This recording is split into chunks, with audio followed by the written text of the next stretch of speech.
I was Kind of. hoping that, Yeah, fantastic. I at least, I categorized them in different categories of. Some of them were just questions or comments, Exactly, some of so I them was were hoping it would be a supportive. summary that would be yes, yes, no, but beyond yes, no, or. in Yeah, and favor this or is, against, this right. was cursory to be Right. prepared for tonight, but Fantastic, it could be done a lot more Yeah, carefully, I yeah. think. yeah, but so, well, but from what you have, what did you have from the? Well, I was surprised because the first series of communications that were sent were felt like they were mostly It's a transition. opposed to the Mhm, proposal, but this time through. I just tallied as I went and they were about 50-50. mhm, I got about 30 people. 30 of the messages were supportive, mhm. 25 were unsupportive, and 5 were just. People seeking more information or providing their comments, so Right, it was, I would say it's like at first look, it's about 50-50 in terms of what people are telling us. Okay. In that format, so. okay, and I don't know, again, if there's overlap, and I think that's something that we should probably look at, but. There's been a chain of correspondence on the Monona neighborhoods, Next whatever door, that, no. oh, It's Monona neighborhood something. I think at that is next Facebook. door with a different name. No, Oh, on no, it's not, Facebook. it's on oh, a Facebook. Facebook group, okay. On Facebook, it's a Facebook group and it was a thread with something like 80 some odd comments and I went through and there were 15. I mean, there's a lot of back and forth, right? They were sharing information about the plan and whatever. So when I said there was 8 comments, it wasn't like there were X number. But there were 15 people in that thread that talks about how, the new metro would be important for them because they've always. It doesn't, the current transit doesn't match up with their schedule. But and again, we could, I mean, they didn't contact us directly, but we could add that to the pile and look at that. Yeah. If you wanted to, I both, regardless of what the comments are, but.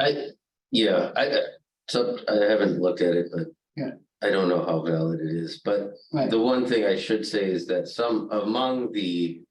List of supportive emails, a handful of those came from Monona residents. Okay. I think that's. Yeah. Let their opinion matters, I think, less. I think some of those people who They live work in here. work in Monona. Yeah, I agree. That's Yeah. why they were aware of it and they provide comment, right, or they have a business here, so Okay. So I just wanted to make sure everybody knew that. Right. We're tallying. Among the tally were Madison voices as well. right. Well, thank you. So. One of the things that I thought we would do tonight is it's just. It seems to me that part of the feedback that we received in the public hearings, or the public information meetings related to the route. That we had specifically concerns about the route. And as we said in those meetings, or I was open to improvements, continuous improvement as it relates to the route too. So I don't know, so one of the, and I've had, there were several people that said that they were gonna send in, did anybody send in? Because several people said, oh, I'm gonna draw new routes, so I'm gonna send it to you for. I did not You did receive. not receive any, okay. Did not. Because certainly one of the things that I thought about was. We know we want to. Be on the east end of Owen because that's where we have so much multifamily housing as well as senior housing, right? So I thought, okay, and we know that there was a concern by some people around the fact that, of course, Monona doesn't have a lot of sidewalks and, you know, and going off of a lot of the sort of the main routes. And so one of the things that I thought about, which I don't think we should answer until we do the survey. But is, you know, if we went down Owen to Pheasant Hill, and turned at St. Stephen's to go over to. I mean, so just, I'm talking about that, the C that goes into Monona, because there's some other things that I think we need to tweak on the other C routes too, or the other routes that come into Monona, but as it relates to the C route, I was thinking if we went down to St. Stephen's and turned at St. Stephen's, we would, you know, we would be able to serve what is the bulk of the density and the seniors that are on Owen, right? And then, and if we turned at St. Stephen's and, you know, that's not only where people vote, which I think is important, but also it's where the food pantry is, which I think is important. So I was thinking if we went across to Nichols from there, So you're saying turn on Pheasant Hill to Nichols. As a turn on Pheasant Hill and go Pheasant Hill to Nichols, and then go Nichols down to the city center. And ultimately to Winnequa, and then take a right and go on Winnequa just to get to Dean, and then come up on Dean. I was just thinking with that. You know, I don't know, I guess before we make route adjustments, right, I'm not suggesting. one of the that. things that I did this because I've had thought about this a lot, so one of the things I try to do is summarize like the four main areas of concern Mhm. people shared. Right, One was safety, obviously, Mhm. people worry about safety. right, Increased traffic and Mhm. noise. The ridership, would it be ridden on, and That's right. is the route correct? right, And then the convenience for seniors and mobility impaired people who Right. use the lift now. right, And I think But that.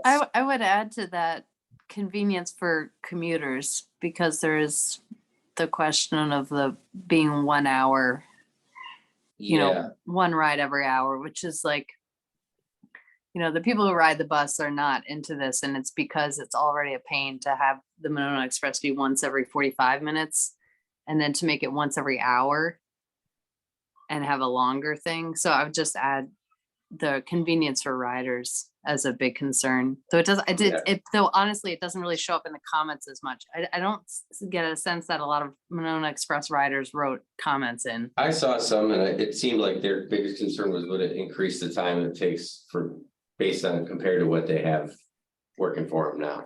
right. Yeah, In the and comments, it it is. will, and it will. I think there's some confusion though. A lot of people think they have to transfer You're right. I and they saw that. don't. Right, And I think we need to make that very clear when you do the survey that.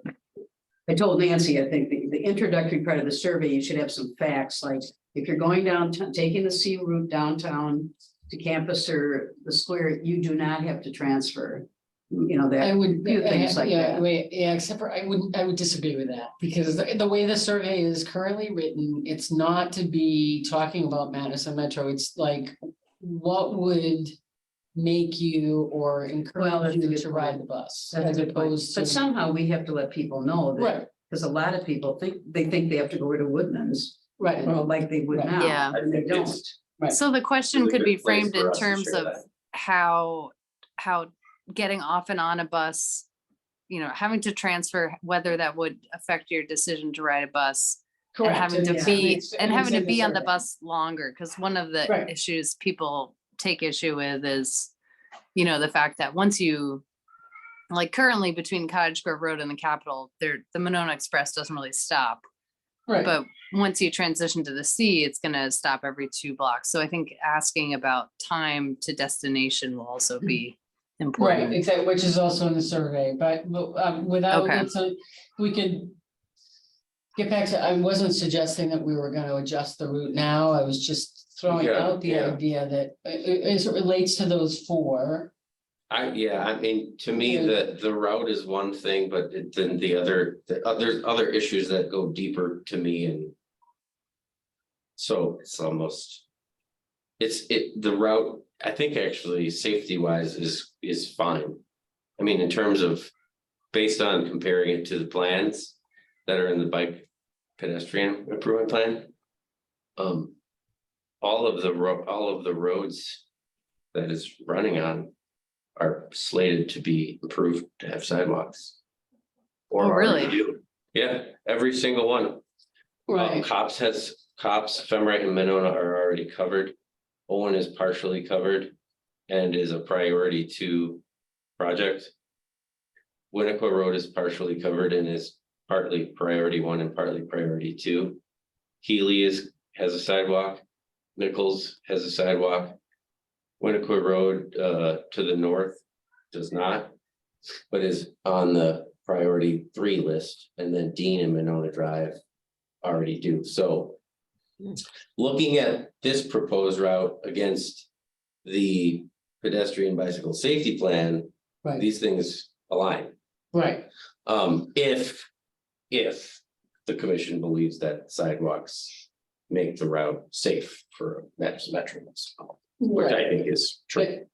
And I guess the For me. reason why I was saying that I thought this alternative route that I was just suggesting might be a better fit is because we don't have any idea when those other sidewalks are gonna get in. Right, it and could be there's- quite a while, and That- so That trying to bike keep. plan isn't set in stone. It's not set in stone, Sure. and so trying to keep it on the roads that we are already the kind of main thoroughfares and already have sidewalks on both sides. I thought would, except for the 2 crosses, one at Winnequa and one at Sure. in front of St. Stephen's, I thought might be.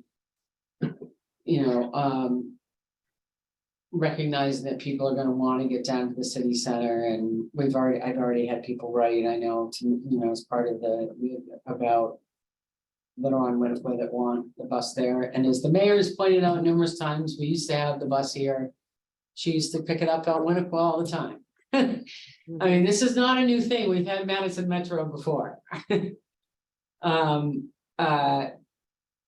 So I just thought I'd toss that out there because based on our feedback, I think. Maybe there's some tweaking that needs to happen to the actual route, and I also wanted to find out, Mark, from you. Because at the last meeting.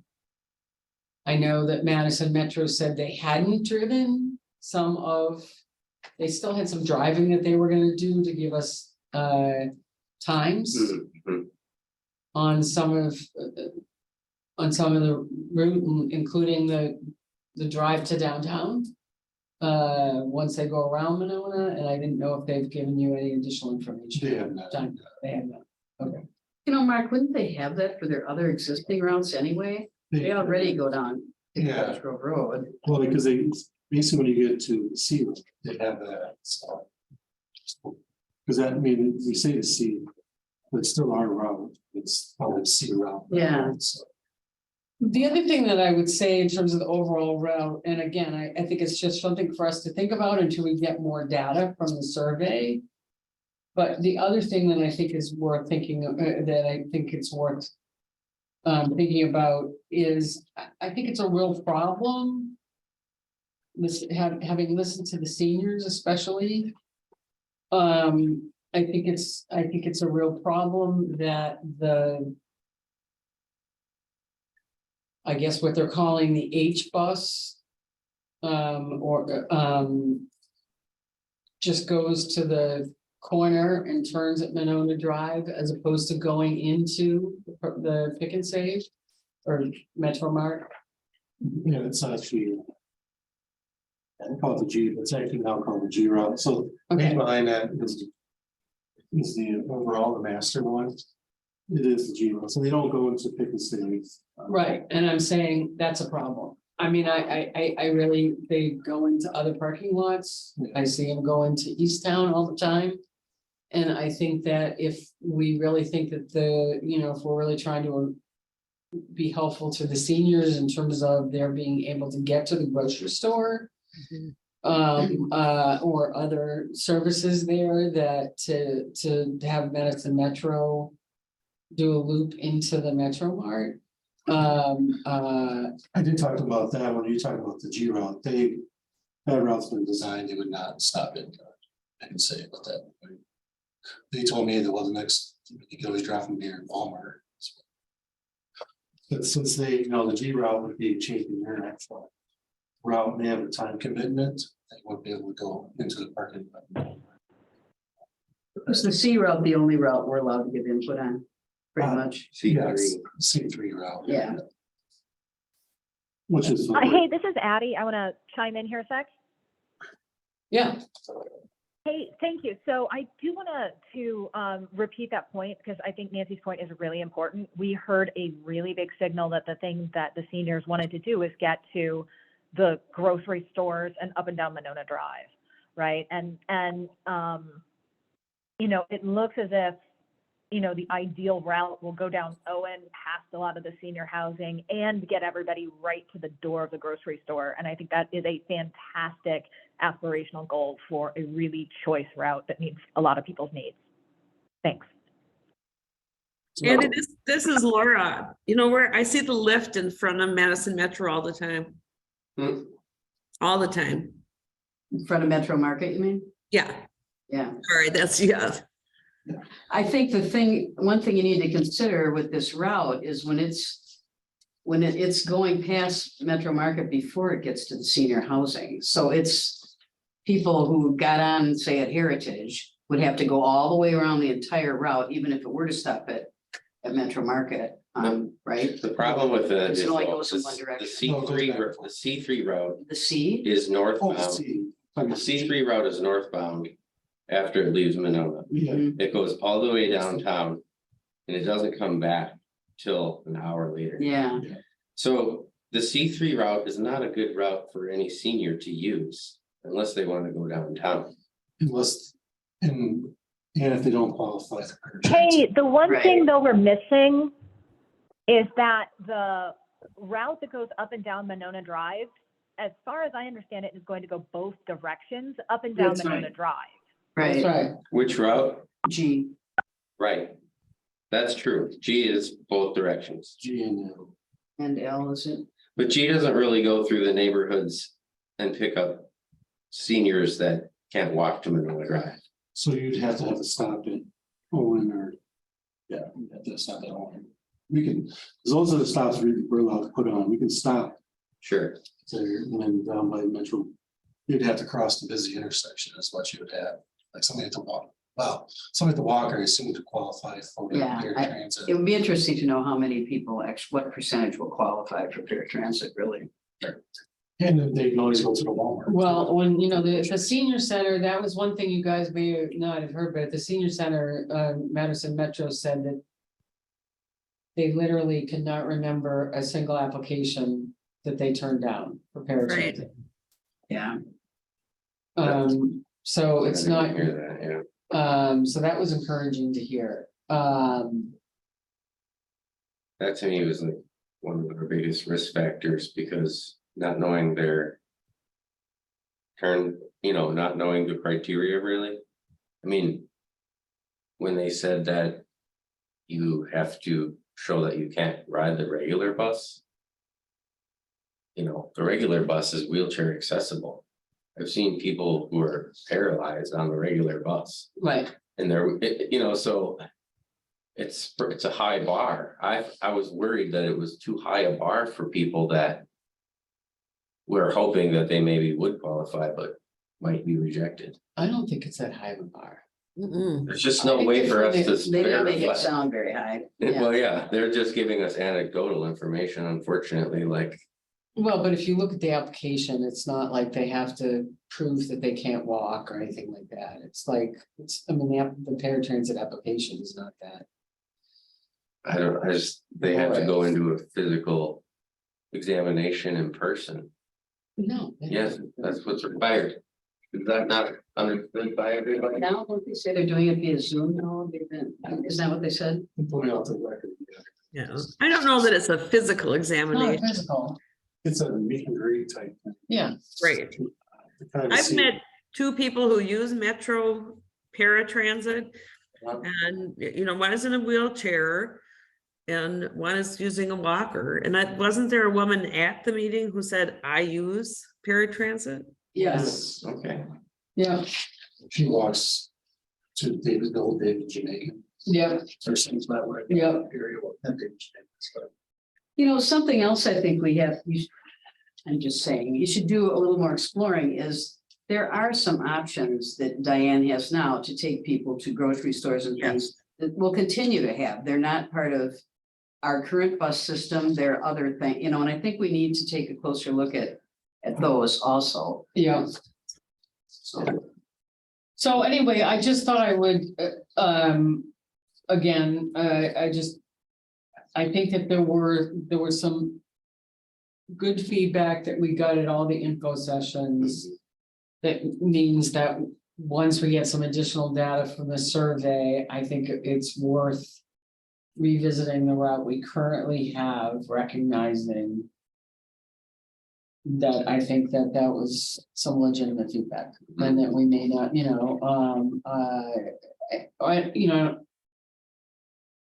I don't want to characterize it as legitimate or illegitimate. I just want to say we got feedback, and I think it's worth us revisiting again once we get the survey done, because one of the other big pieces of information data that we got from people was that they, you know, were concerned that people weren't riding the bus as much, or because they work at home now, so they don't need a bus, or you know, they don't need to.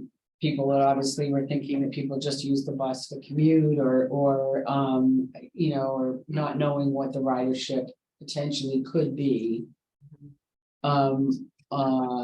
Which ultimately then you know, takes us to the whole you know, the next thing, which is the survey that I drafted.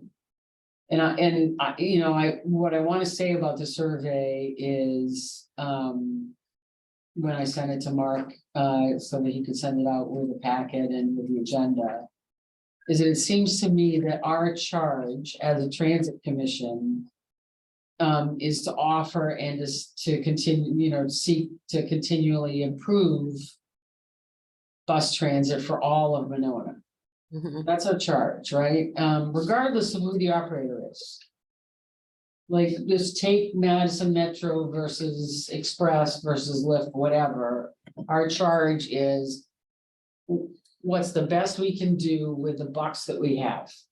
Right? And which is really ultimately what we do with everything in the city, right? Try to get the biggest bang for the buck in terms of service for our residents, whether it's trash removal or transit or whatever it happens to be.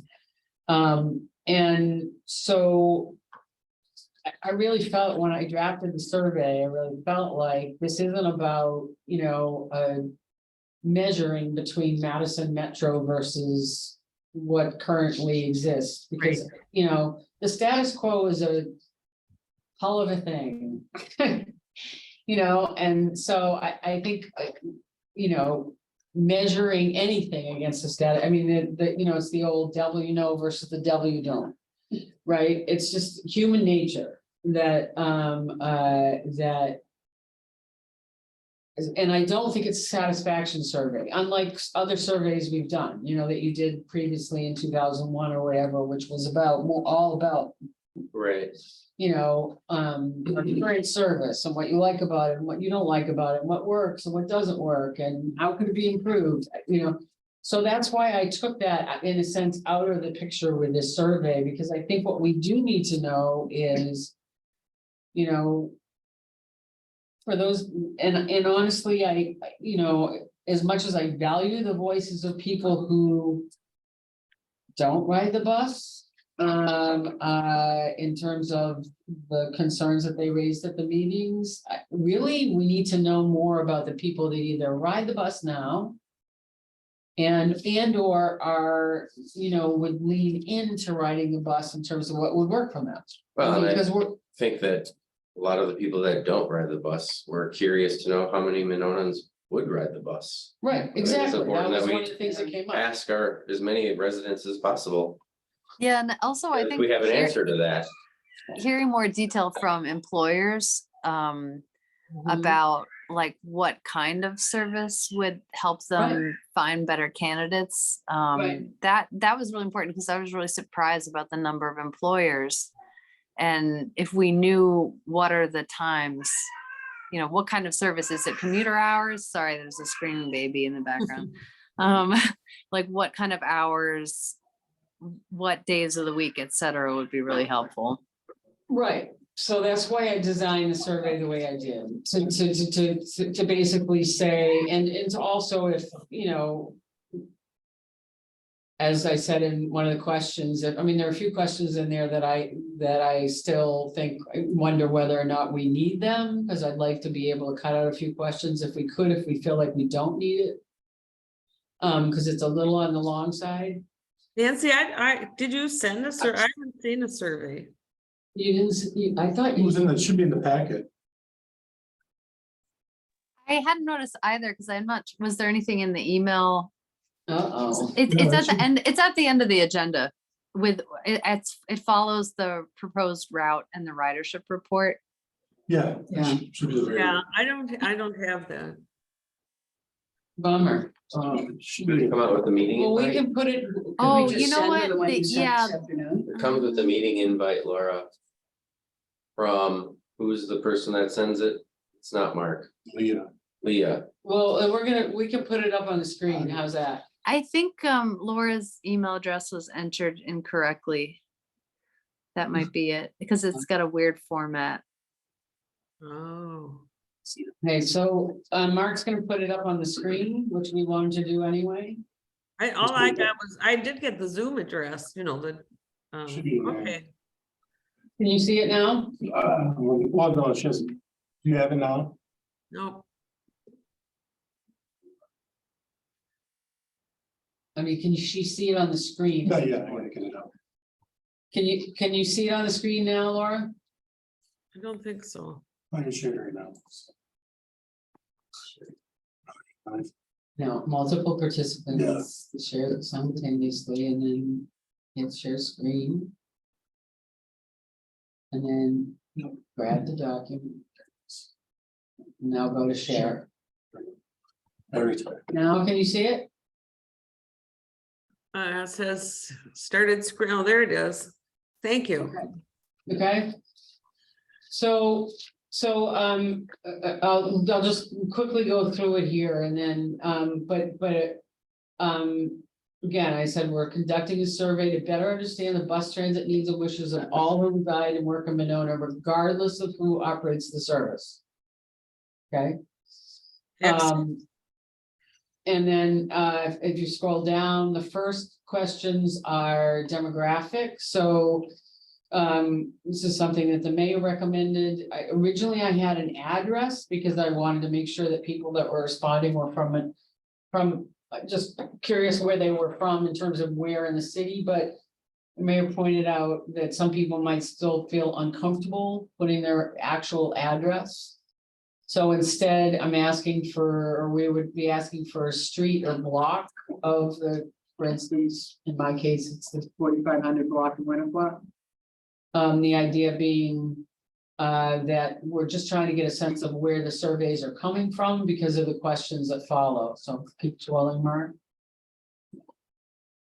And then I have, race, ethnicity, and age, and then I have income, and this is one that I kind of wonder if we can I don't know not that it have. Matters to, I don't think it matters. I'm not sure, I don't have a problem with the demographic information, I just don't know how. What bearing it would have on. Any of the survey responses, I guess. Any of the demographic? I don't really care what race anybody is or their opinion about transit. I don't see it. I don't see that informing my decision making Right, on their response. I wouldn't go, oh, this response came from a white person or a black person. I don't think that I would care one way or another. So I just don't know if it's important. okay, The age and residency seems the most important. I mean, age is interesting because we can tell if certain concerns are correlated, you know, are Right, concentrated right. in the senior populations, or if there's, you know, teenagers and young people or UW students who feel a certain way. okay. I got a question. Do you guys want to go over the survey now? Because I know we're kind of jumping around with the agenda. That's why. Well, we did talk about the proposed route, although I did have things I did want to add to that Oh, okay, conversation, sorry. but I don't have to do it then. I can whenever, it's fine. I thought we were, I apologize. I thought we All were- right. This is all important to me, so. I just want to make sure. So, what do you guys agree we could get rid of a few of the demographic questions? Without Like the having an like the idea, Income and race, yeah, without having an idea of how we're gonna use the information.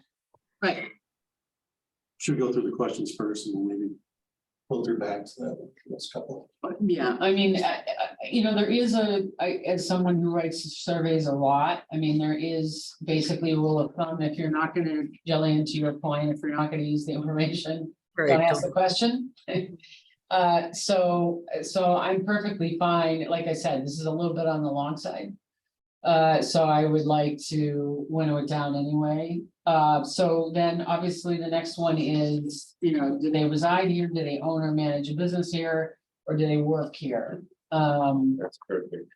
Right. Good question. And then this next one, number 6, came from National Research. And this is really more about the values that people place in, you know, to use bus transit. Like the driver, your value system is your drivers. Oftentimes, and so, and frankly, I also thought it would be an opportunity to, for those people that might not understand what the drivers are for other people. Right. Or understand what the drivers are more generally, because there seemed to be a lot of. I mean, I think that there was kind of. Not. Very much of an understanding of, where other people might be coming from in those meetings. It was, you know, I don't need a bus, or or that there might be people in Monona that, you know, mobility is a huge issue, right? In Monona, not just for seniors. I think that this question is a bit leading intentionally, or at least trying to share information or values about bus ridership. Yes, And I think this, the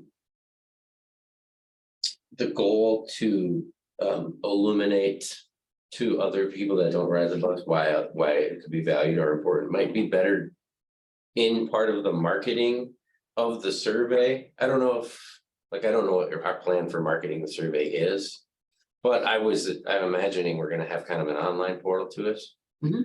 And then I think it's at that point, there's an opportunity to like engage people more. Since they've followed the link to the survey, then they could understand some of this stuff.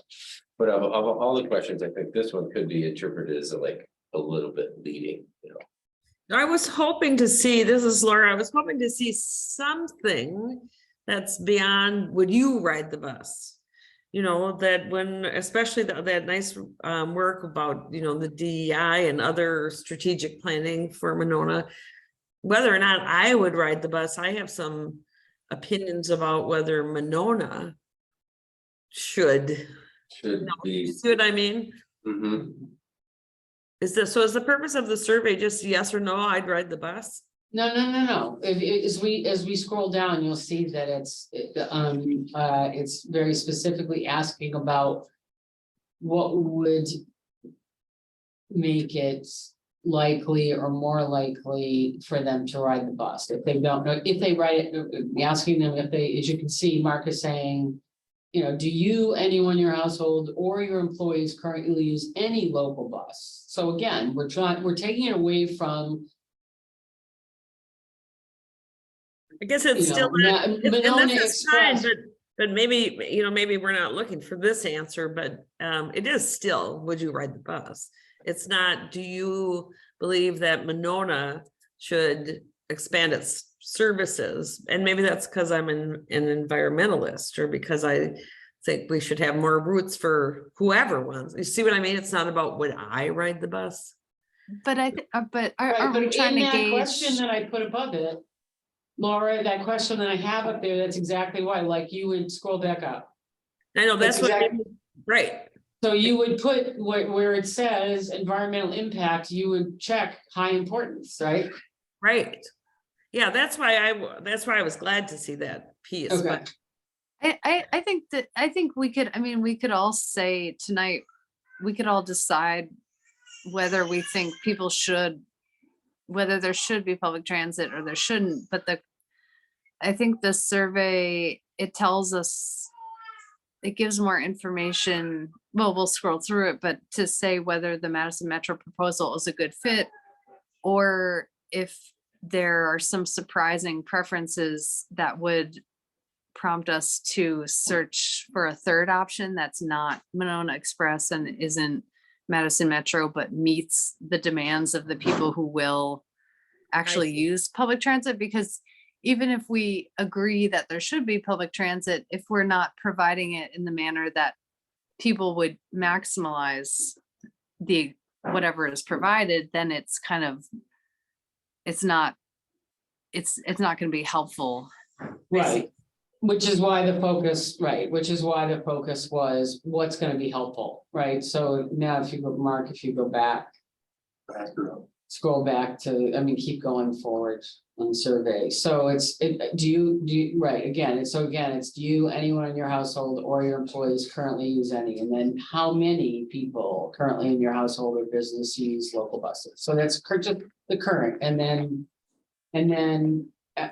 this is important. If you, anyone in your household or employees have no interest or need to ride a bus, regardless of who, how, when, or where that service operates, please tell us why. And then we list a bunch of reasons there. So these are, and then if people say no, like, you know, I'm not gonna use the bus, and I have no interest in riding the bus, they should tell, you know, it'd be great to know why. And then they go to the end of the survey, because everything else is based on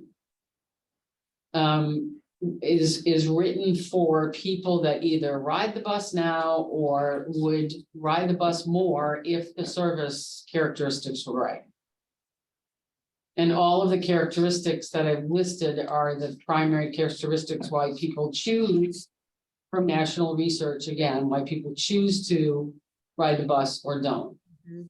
The time, how close the stop is, how, you know, convenient it is to their home and to their destination at the other end, et cetera. Does that make sense? It does. I guess what I'm asking, and it's a really, Nancy, I appreciate all your work. It's a finer point, I guess. Where could I say, you know what, I don't ride the bus, and I probably won't ride the bus, but I think it's really important for Monona to provide lots of bus service. Good point. Right, we could add another question in for that. Or I mean, that could fit into, on the version I have, that's number 19, the sort of open-ended, let Yeah, us know exactly. your thoughts on anything. Yeah. Okay. So Nancy, if they answer 9 saying they have no interest, are they taken to 19 so they can respond to that? Uh-huh, Okay. yeah, so the idea is that they would be taken to please feel free to provide any other comments at the end of the survey, so keep scrolling, Mark. For now, so the next one is, if you or anyone, you know, do use transit, tell us where you go. So, because again, we heard from a lot of people, well, people don't commute anymore, so they don't use the bus, or we need it mostly for medical, so I thought it would be helpful to know that information again, generally speaking. And including anywhere I need to go, I rely on a bus, right? So that would be for like seniors that need the service. You know, you could add something about going to school. I mean, people will be going down to the university. There's high Sure. school students who take it to the high school. Yeah. Okay, I can add, I can add. four.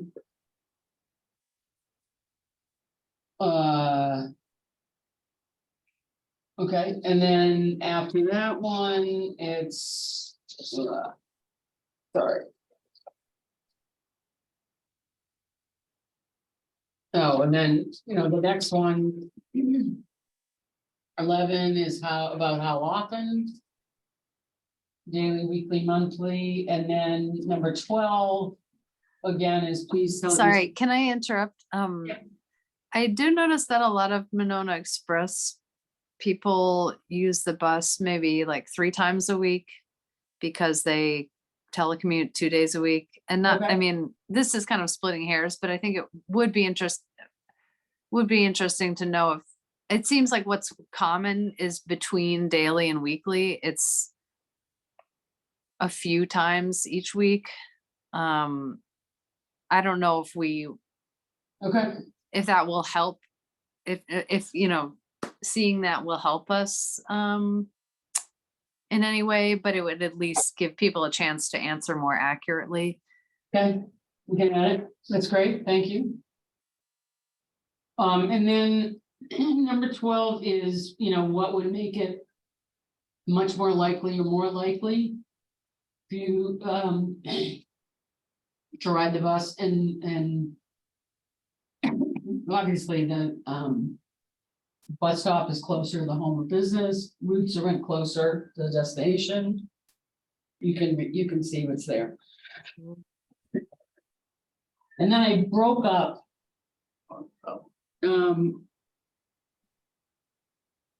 I broke up what was the next to last one?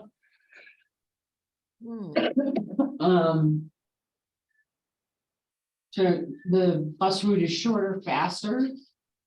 Because there are fewer stops, and the bus route is shorter, faster because there's no need to transfer. Because those are really two separate issues. You got 13. Sorry, You're at 13 right now? no, I'm on 12. Oh, The bottom of 12, I broke up those two. I would recommend breaking up those two instead of.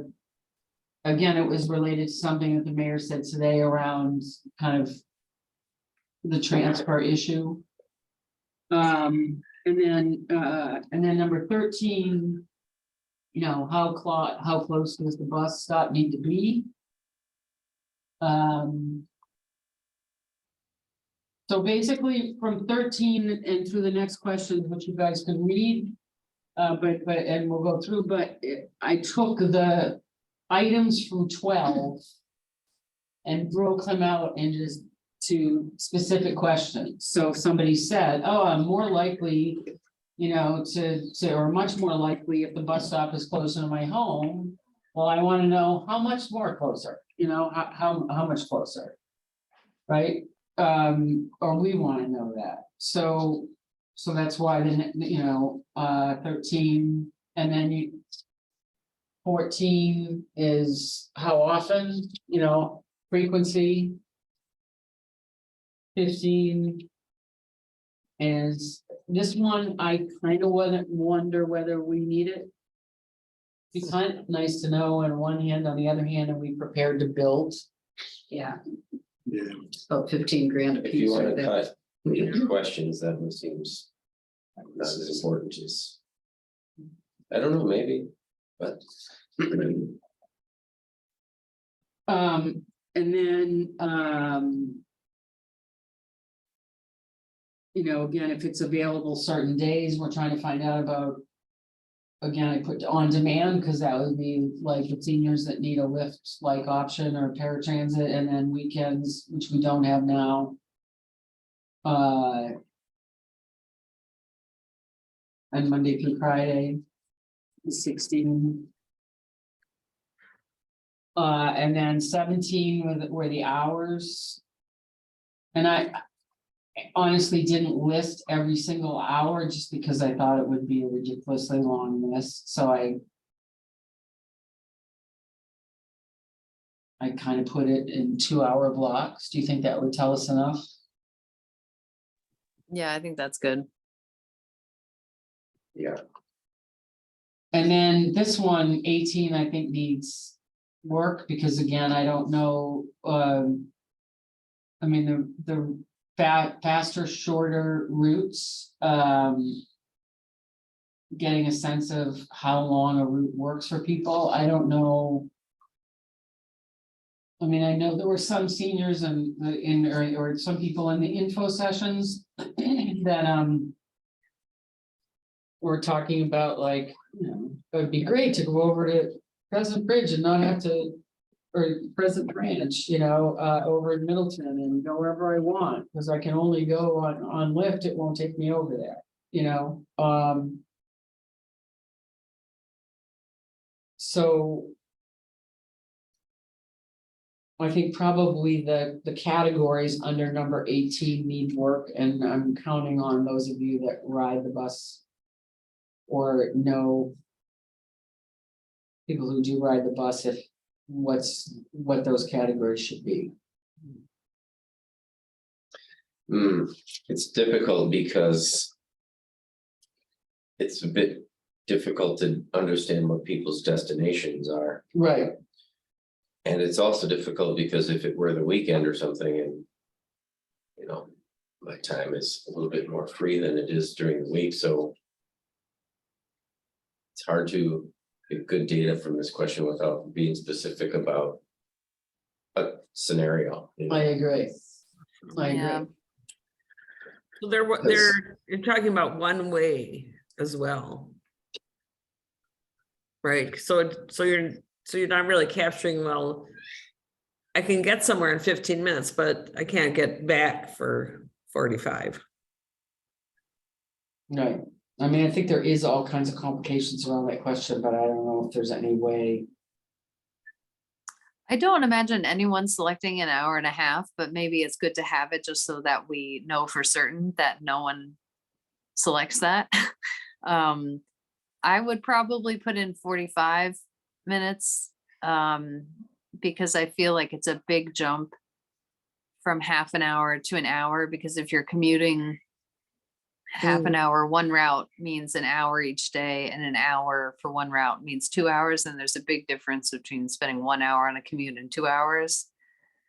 And I think realistically, the commuter route will take anyone who rides it probably 45 minutes anyway.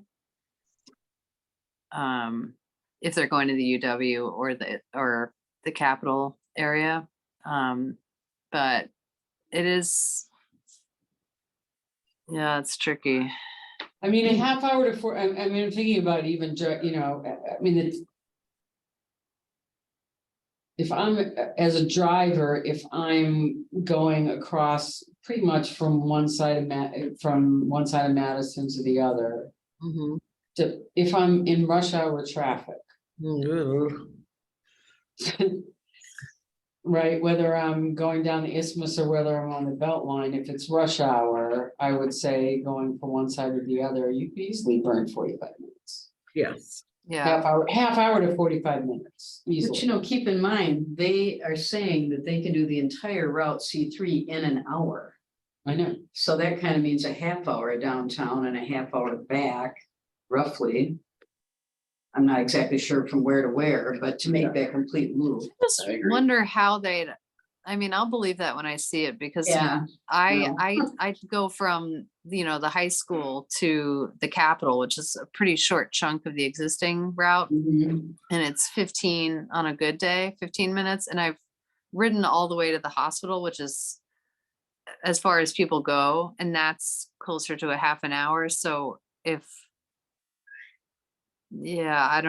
find it hard to conceive of a bus with more stops Yeah, taking the same amount of time. The C, So maybe it's just C we, route on here goes to the hospital, the university hospital, Yeah, and then comes back. Yeah. so maybe this question, rather than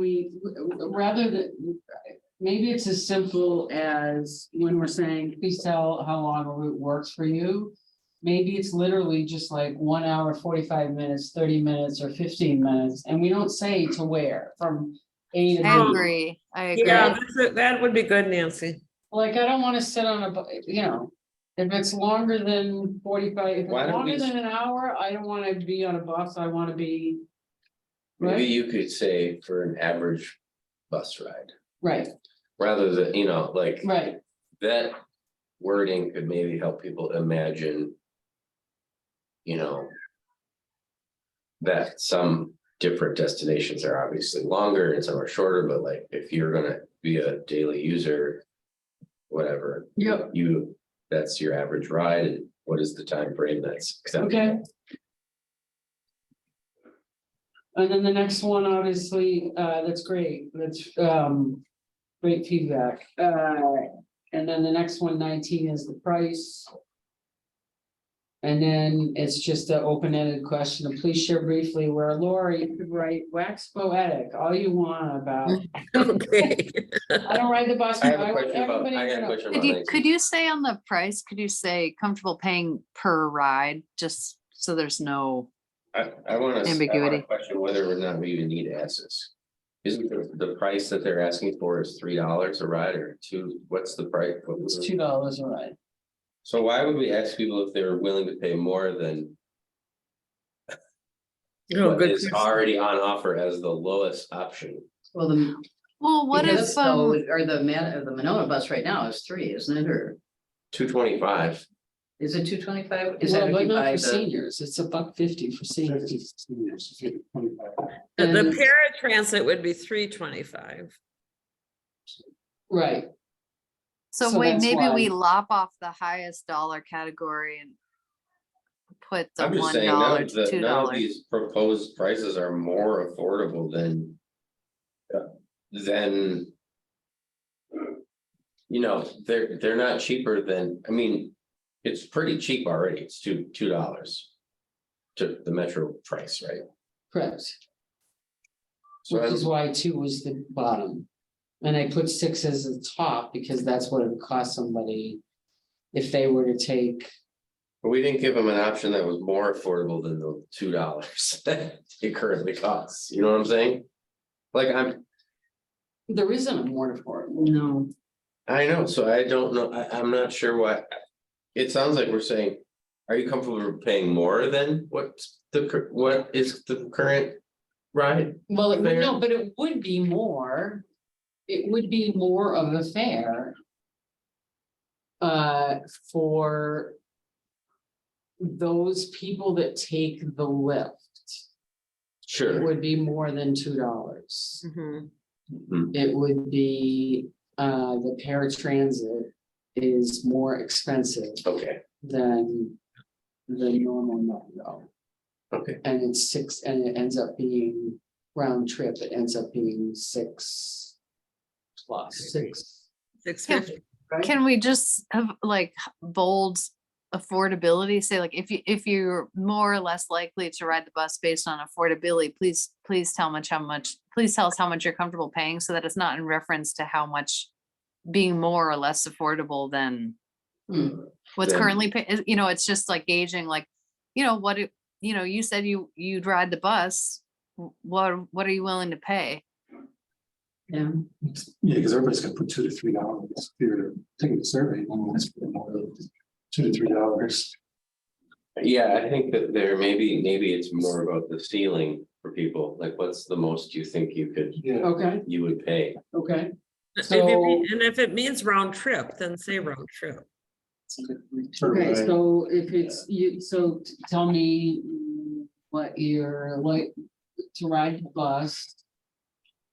Tell me how you wanna word the question. I wouldn't say more likely to ride the bus, I would say. At what fare is well, it's difficult to word it, I guess. What I want to say is, what is the highest fare you would be able to pay for round trip or for a ride to use transit? Right, so you could just say, like it is, if your household employees were to ride the bus, please tell us what you would be comfortable paying. And take the amounts out and just leave a box for them to fill in. We could leave it, You could give them options. I think it's still okay to give options in this Yeah. range, Yeah, because I think you could get. It could be difficult to slice and dice the data if Yeah. you get like Right. $1.23 or. And Yeah, right. multiple choice. so the question could just say, please tell us what you're comfortable paying to ride the bus per ride. Just, Or you could have them select all of the options that they could afford. That's what I was thinking. yeah, So yeah, check select one. any. Oh, that's good. Yeah, because I mean, I would probably, like, if it was, I'd select a few based on, if it was a good route, I'd pay $4. I mean, it's still cheaper than parking. Ah, So how about if we say, if you members of your household employees are likely or much more likely to ride the bus if it is affordable to you, Sure. please tell us. What did we just say? Please tell us. I what think you just- would, go ahead. I think just as it's written there, but with per ride added at the What end. you're comfortable paying per ride, Yeah, and then leave okay. Check all that apply. yeah. Mm-hmm. It still seems a bit cumbersome though with that. The way it's worded, but. Yeah, just try to keep it consistent, right? I understand. Ride the bus, okay, so if you're more likely to ride the bus, if it's affordable, please tell us. What you're comfortable paying per ride. And it's check all that apply. Check any that apply. To split hairs. Sorry. How about this? Okay, What would you, members of your household or employees, be willing to pay per ride? Per bus ride. Mm-hmm. okay. So And then you could ask them to check the maximum fare that they could afford.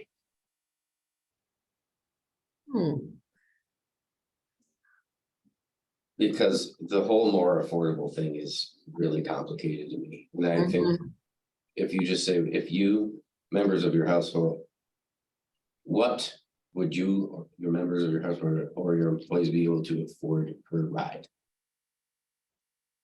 Or be comfortable paying per ride? What fare would you be? And I don't know that, and I still think that people will most likely check the lowest box just because. Sure. They If will they think think that you're Yeah. they are trying to figure out what we should set the price point at and would want to push that down as much as they could. well, then maybe it is, what is the most, Most, yes. and then you just check one box. most you're comfortable paying. Yeah. Okay. But I think that the question could bite us, well, it could. It could contradict other survey results because, and taint them because, let's say you've collected data that says. Out of the 8,000 Mononans and we got 10% participation and we still had 800 participants in the survey. Huh. And let's say 400 people said they would like to ride the bus. Mhm. But they also all checked that they would only ride it if it was a certain price. Now you've tainted your 400 potential riders with this. Detail about a condition in which they would ride that makes it Yeah. unknowable. You know, what that. If But we've at set least the it's price too not- high, now have we limited the riders? Well, no, because the baseline price that we're providing them is the price that we can offer it. So if they check 2, we're okay, because 2 is what Madison Metro Sure, is gonna be offered at, and if they've checked that there's. A senior in the other question, we can cross-reference the number of people that identified as seniors that also say they're not comfortable or they can't afford to pay more than $2, then Or the people who identified mobility as a right, key concern in the first chart. right. But I think it's good that it's not framed in a conditional way. It's like, it's just what you're comfortable paying. okay. I know that we're trying not to reference a specific service provider, Right, but I think one of the complaints that I've heard voiced over and over is that about our previous survey is that it wasn't contextualized with this opportunity. And that people responded without the knowledge that Madison Metro would be our service provider and would be driving a bus in the neighborhoods. well, of course it wasn't, because we didn't know it Of wasn't course, an opportunity then. That doesn't mean it's not, that doesn't mean take away the fact that it was stated as criticism of the survey, right? I'm not saying I'm not saying it's that those results weren't good. I'm just saying what people said. And we've gone away from mentioning specific things like paratransit, which are service provided by Metro. Right, But in this particular question, it might be helpful to be able to differentiate between the types of service that are being offered and the prices that people pay for it. So you That's want, kind of where, I'm sorry it took me so long to get. Yeah, it's a good point. so you want like a first student price range and then what metro prices? More like if you're taking the regular bus, which is $2, that's one price, but if you wanted to take paratransit, that's another price. So there's different prices for the different services, but one service is catered to you because it's on demand and the other is just running on a schedule and you have to. So it's 2 different levels of service. It's true. And $1 more for on-demand service is actually very, very reasonable, but I don't. Is it worth making that distinction? I don't know. I'm not like making this less complicated, but. And we don't determine the fare anyway. I mean- just think, yeah, I think we have an agreed to fare in our, with the contract though. With Right. first student, Right. not metro. They can change it whenever they want. Well, I mean, you're talking about the cost to get on a bus, Yeah, they set those. sure. But when we say, oh, we're gonna have your service in our community, they don't say this is the fare that we're gonna charge. It could change it. Really? They had a time Wow. frame. There was a time frame though, Mark, they told Yeah. us at one time. We're talking about the overall bus, are you talking about the overall bus service? Cause Yeah. then. Well, that, yeah. Mhm. I thought you were talking when I get on the bus, I pay a ticket. The actual fare.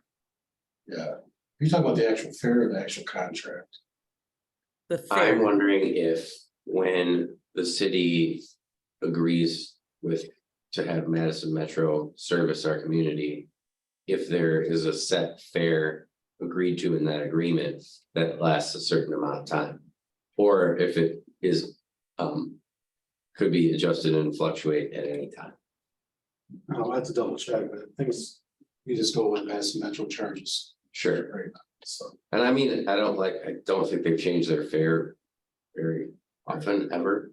right, I know, somebody on Facebook was saying, oh, they increased their fares at least 3% a year, and thinking, I'm sure they're lowballing, and I'm like, no, man. I think, were they referring to the fares or the overall cost we're paying for the The service? overall cost of service is a 3% increase. Yeah. But that's It's not the fare though. It's not fair, we actually Right. get on and pay your. Sorry, 200,000, whatever. I would imagine that they probably would have to lock in their rates for. Something. I assume they- I don't think they change their fares too often. I assume it's a No. budget issue. Their own state rates and there's. Because they're trying to encourage ridership. I'm sorry to be a pain, but I guess what I would rather, I think it would be better to have people contextualize their responses to these questions about ridership based on a stated amount that it would cost. I can get the. We can just put in the beginning that we assume the bus service is $2 per ride and paratransit service is $3 a ride. And that can be the basis for all the responses to the questions about ridership. Rather than This is asking supposed people to about- Also cover the Monona bus, that isn't $2 a ride. I mean, it's supposed to be more general, right? Right. Yeah, Well, what I I'm just don't know advocating that- for is that it's general, because I feel like a huge percentage of the questions that we got on Madison Metro. For the, Were things that we didn't have answers for, and we still don't. Right, And so like, you know, because we like, for instance, like when I was thinking about it initially, I was thinking, okay, well, do we put like the route, you know, at the beginning of the survey, or do we put the chart that we created when we compared the two services at the beginning of the survey? And then I was like, no, because what ended up happening in those meetings was that there was tons of confusion Mhm. based on how much knowledge people have on the nitty gritties of, Mhm. you know, the transfer and the this and the that, and well, how about this and how about that? And I think that gets too crazy because it assumes that people are gonna have very specific information. And what we want to know is their habits, and then see which out of those two services best fit their habits. Mhm. Their riding habits or potential riding habits, and who's gonna potentially ride, I think, yeah, rather than comparing, because it's not a satisfaction, because. I mean, people got caught up in what I consider to be false flags, which Yeah. is, Yeah. we like the driver. Right. It's gonna run over I mean, my kids are gonna get run over, the bus is too big, it's okay if it's 13 seats, but it's not if it's 40. You know, I mean. And I just think that doesn't. And we just don't have control over a lot of that either, like the size of the bus or yeah. Right, I mean, the size of the bus is, there's nothing in the data that says that people make a choice to ride the bus or not because of the size of the bus. Zip. There is, all the things that are listed here are the things that are based on national public transit Right. surveys, say, impact people's ability, impact people's ability to like be riding or not riding. So that's what I was trying to get at. Maybe we don't, I don't know, Nancy, do you think we need this? I mean, you already have the answer from above to know whether cost is an issue. Do we need this, specificity? Maybe we just take 19 out. Yeah. Because you've already asked them, is affordability an issue? Or how much would that affect your riding?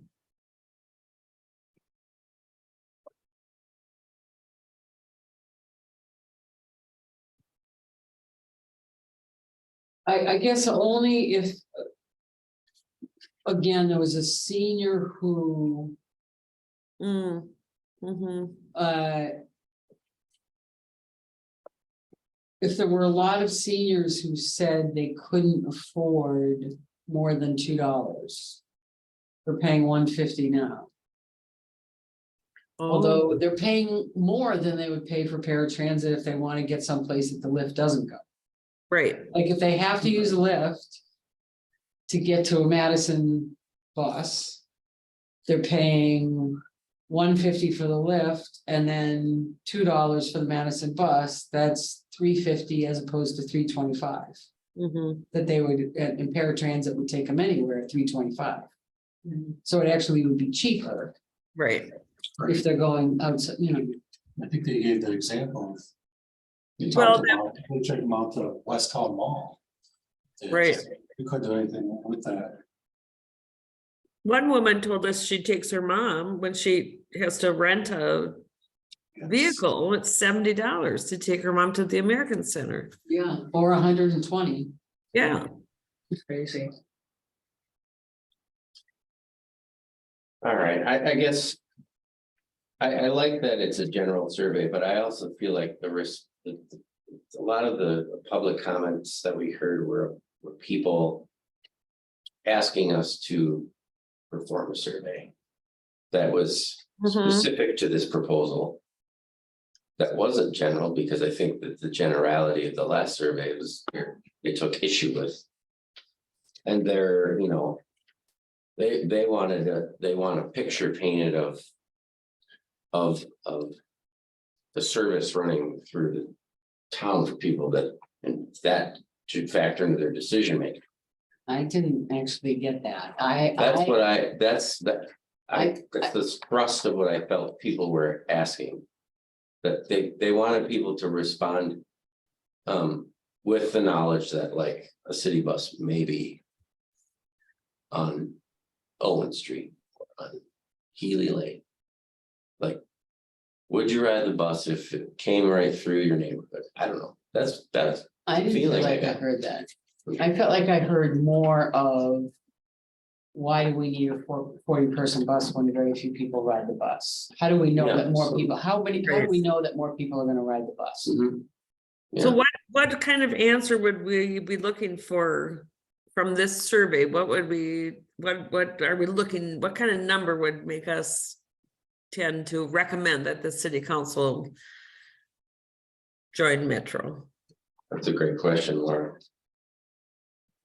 I think if we had a good I mean, I think if it goes to Doug's document that we haven't gotten to yet, but I also think, if we had a decent number of people say that they would be more inclined to ride, but they ride the bus now, or they would be more inclined to ride the bus, or their household or their business would be more inclined to use the bus if it was more available on weekends, whatever, then that would tell us that we should be going to Madison Metro as opposed to, I'm not gonna ride a bus. What's a decent number? Or it wouldn't have any impact on me. What's a decent number? Of Oh, people? I don't know if we can come up with I mean, I don't think we're making a decision based just on a survey. I think this is just one data point, but, so I don't know that. I mean, if you had 100 people say they take the bus, well, obviously that's a lot more than what you have now. Right, Right, yeah. Mhm. And I mean, the other thing is we can't survey people that could be riding the bus to their job here in our community that don't live here. True. So it's gonna give us a limited view of just our own local ridership. well, no, except Potential. we're gonna send my thought was, I have another document that I put together around marketing, and I definitely planning on getting it out to businesses, so they could definitely, they would hopefully know, because like, for instance, as you saw from those documents, we got a whole bunch of people from Elder Leopold. Mhm. This whole Yeah. staff, saying I couldn't get here, and so if the whole idea is that it would also go out to employers, and hopefully I assume the employers would know whether or not their employees use the bus. Mhm. Can I just ask one question, which might open Pandora's box, but do you think there should be a question in here saying, would you giving them a choice, which kind of bus would you ride, the regular bus or would you ride paratransit? I mean, this is very focused on Oh, yeah. bus and not paratransit. It seems like if you brought this to the senior center, most of them would say, well, this doesn't even relate to me. Mhm. Get what I'm saying? Yeah, there's only a question, and there's a question about on demand, but it's. I don't know if they- no, I don't know if they would There's a even- whole bunch of the questions that say on demand. But I don't know if they would even consider, We can oh, they add a must be question. paratransit. Maybe you should change it to paratransit. I don't know. Can we assume that every senior knows what paratransit is? Well, probably more than if they put on demand and then in parentheses, put paratransit. Hmm. Or do I we don't even know. have to I use just wonder how many paratransit? will assume you mean Can we paratransit say, when you say that.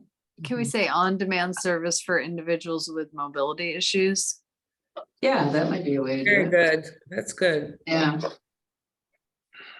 Where are you suggesting we put on-demand service for, well, all the Um, options where you say on demand is an option. so we spell out on-demand for So- everybody, okay. Mobility. Okay. That's.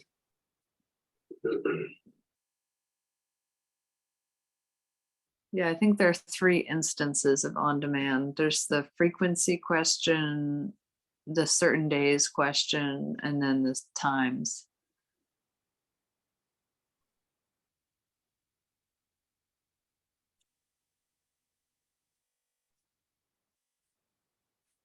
So on demand for individuals with mobility challenges or mobility.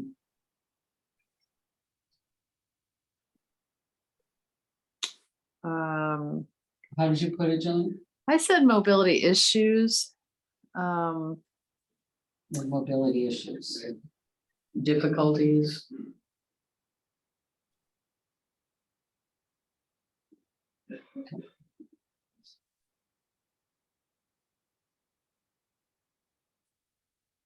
I mean, we could, if you wanted to put,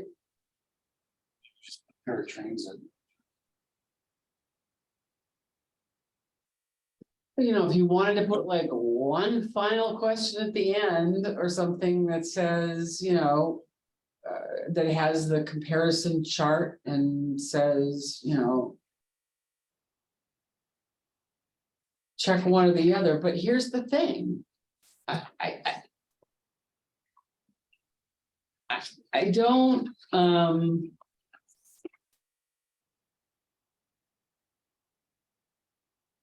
I really feel like this should be for, this should not be weighing in or not giving a gigantic voice to all the people that aren't gonna ride the bus and are never gonna ride the bus. Yeah, I mean, that's not our charge. No, Our but I charge- think, don't you think you want to know if they'd like to ride, but they need paratransit?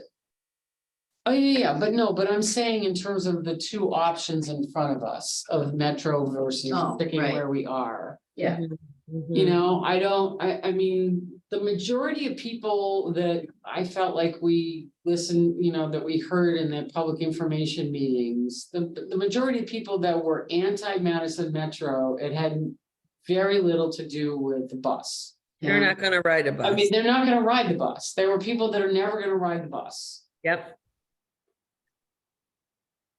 I mean, most of the people that were negative, that were, the seniors are a separate issue, but most of the people that were negative about the bus. Had, because they were perfectly okay for the bus on Monona Drive or Broadway. Yep. And perfectly okay if it was on the other side of Monona Drive. They just didn't want the bus in the neighborhood. So it really had nothing to do with. Whether the bus is serving, you know, is coming more often or coming or. Going to, Right. you know, it had everything to do with, I just don't want the bus in my neighborhood. mhm, I think and- also in terms of like saying, like if we were to frame this as here's the proposal, do you want Madison Metro or do you want to stay with Monona Transit? That like this, if city council decides they don't want to go with a contract with Madison Metro, at least if there's this survey about what in an ideal world would you want out of public transit, it can be used later on if another option presents itself. That's true. yeah. It's good information regardless. But I think you're making a good point, Nancy, when we do get the results. That would, in my mind, that would weigh less heavily, those people who are not interested in riding a bus ever.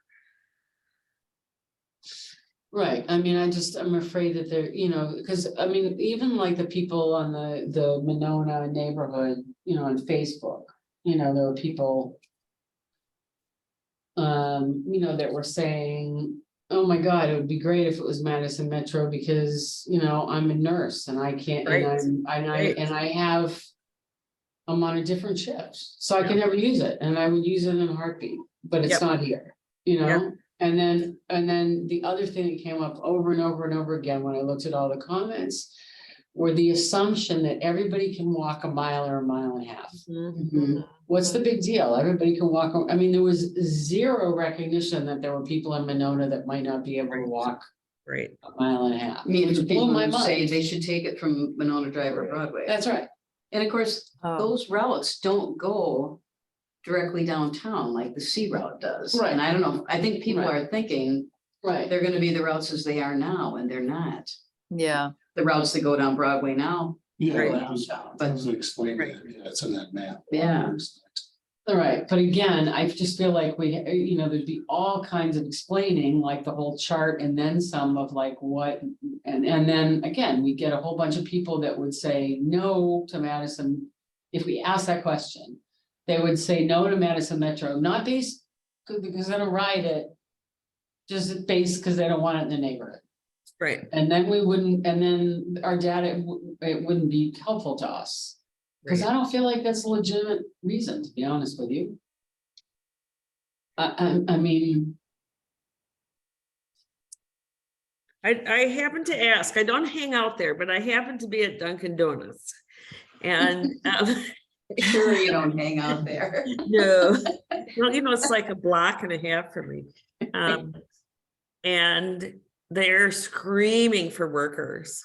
The signs all over, 14 and older, please, one, and so her name's Jenny, the manager, and I said, what, do you think it would help if, we have that bus stop right, I don't know if she's in Madison or Monona. Oh gosh, if they could take a bus to get here, wow. yeah, But they have a bus that stops right there. Yeah, but where does it come from? Right, Yeah, Oh, yeah. I do know people who take it from there downtown, so I assume they Right. take it back, but right, yeah. from Bridge Road, yeah. You might have to transfer from somewhere else to get there, I suppose. Mhm. and please understand, I'm not saying that if somebody doesn't want a bus in their neighborhood, it's like, I don't want to say it's illegitimate, I am not saying that. I'm just saying that that shouldn't be a driver for our decision. Our decision should be whether or not people in Monona need better bus service. Is somebody like Jenny at Dunkin' Donuts gonna get this survey? No, probably not because they're in Madison. Although the guy who owns the building is in Monona. That's true. I think that if people have concerns about Probably a lot of- safety, Tearing down that the is a house. legitimate concern. Keeler. But I think the questions about safety are addressable. Well, yeah, and And so- because here's the thing though, some of the people, as it rates, I would say there was a healthy percentage of people that were talking about safety. That I didn't feel like it was legitimate because they were raising safety concerns that are non-existent. I mean, Madison Metro doesn't have. They have a virtually perfect safety record, number one. And number two, there are plenty of, like, for instance, Doug, just as. When people say, oh, well, like I live on this street or I live on that street or I walk my kids in the street or whatever, there's. What, 100 streets in Monona? So you mean to tell me when the bus route uses 5 streets in Monona that you can't walk your kids on a different street? I mean, There are quite a few people who said they didn't want it coming down their street. Well, we're not planning on it coming down their street. right, You know, I don't know, I mean, I'm not. I guess I really struggle with that. I feel Well- like that's a way that people are saying that. That are kind of using it. As opposed to legitimately fearful of it, because there's just. There's no basis for that fear. But I think, I do think we need to allow people somewhere in the survey to express that thought. Now, maybe it's the answer to number 20.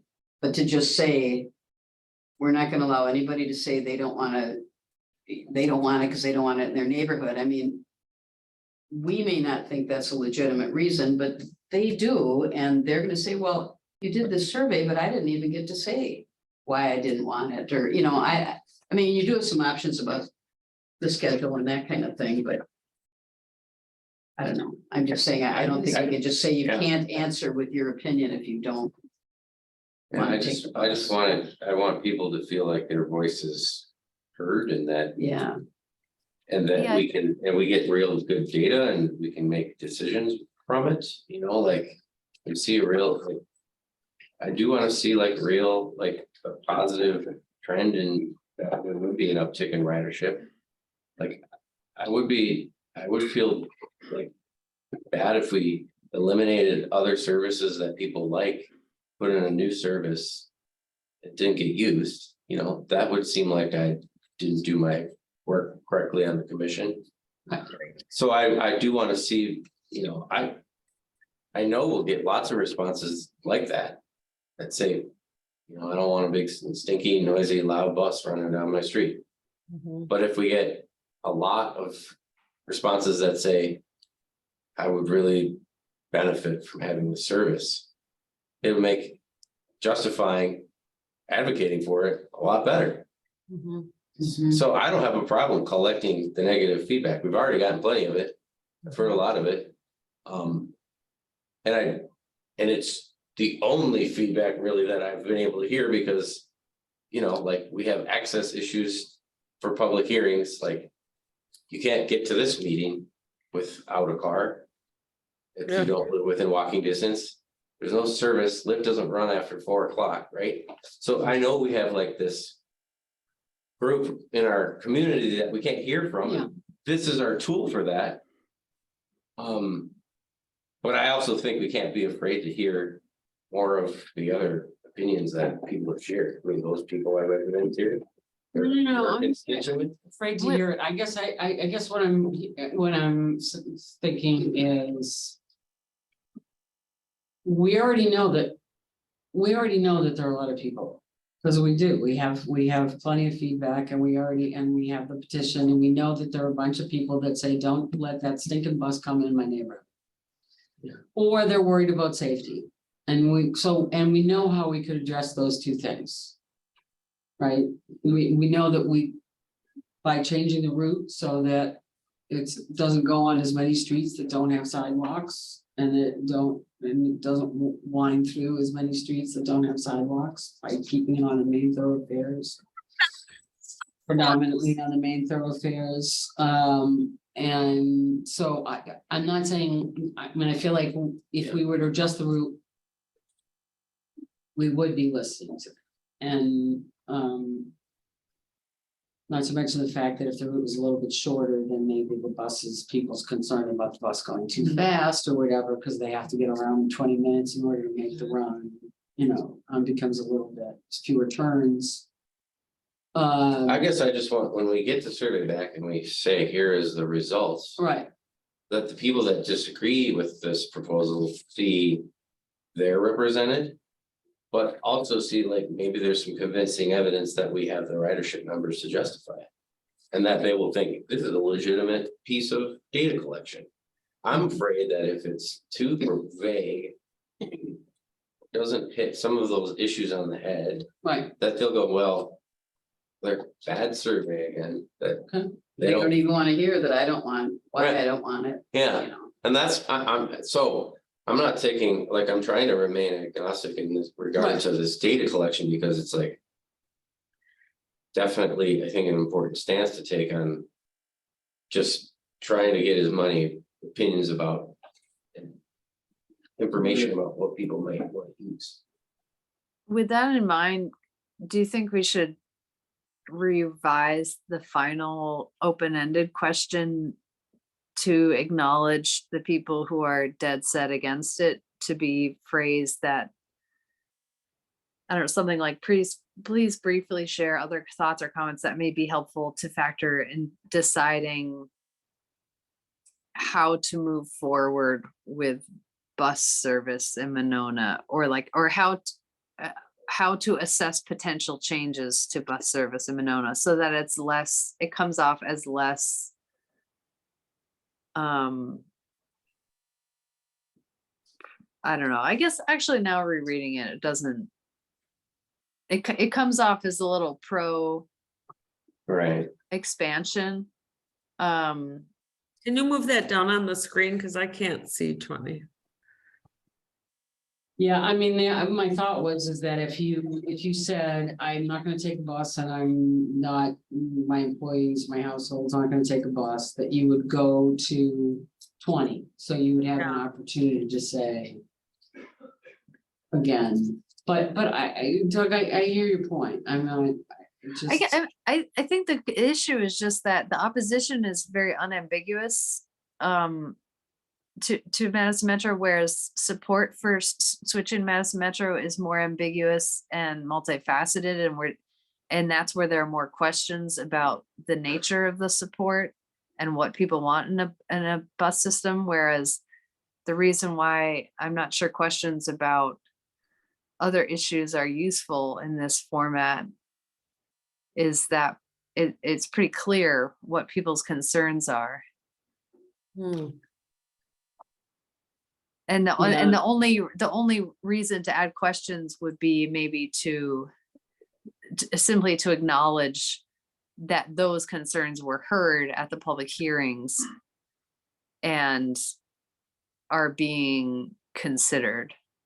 But there, in terms of information gathering, there's not too much we need to know about the nature of those concerns. Right. Mostly, if people take the survey, we want to know, will they ride a bus? Will they Yeah. will they be riding our bus service? And to what extent, right? Yes or no? Like, Or Yeah, do they I always think want so, yeah. transit service? Because that's one of the things, I mean, that's what came up in those meetings. It seems to me was a lot of people said, again, why do we need a bigger bus? You only have X number of riders. Why do you think this is?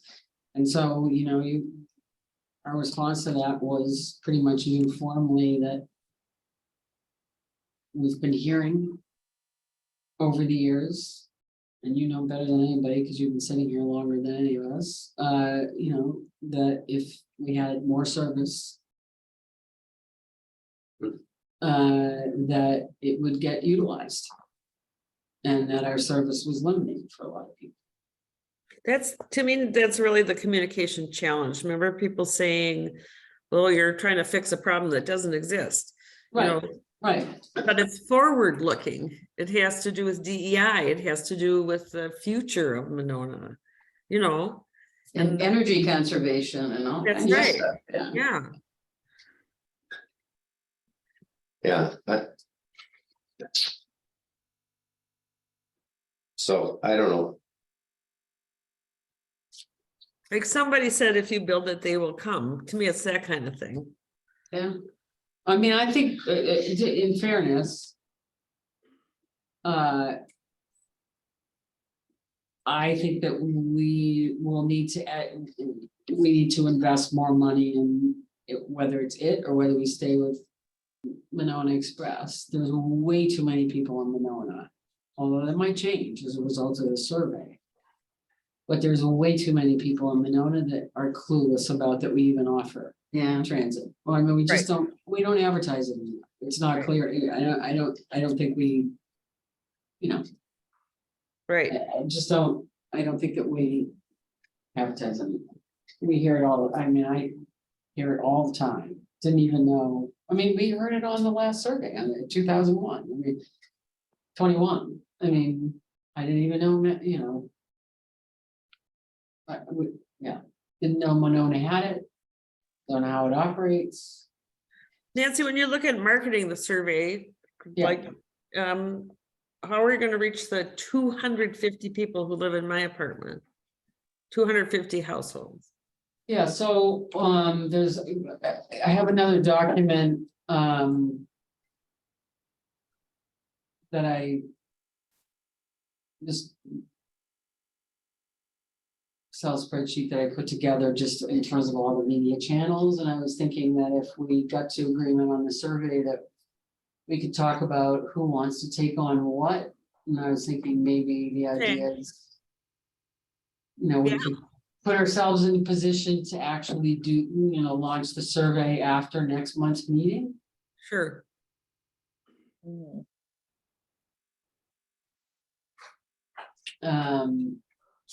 And so this was the list that I had, postcard to every household, and one of the things about the postcard to every household.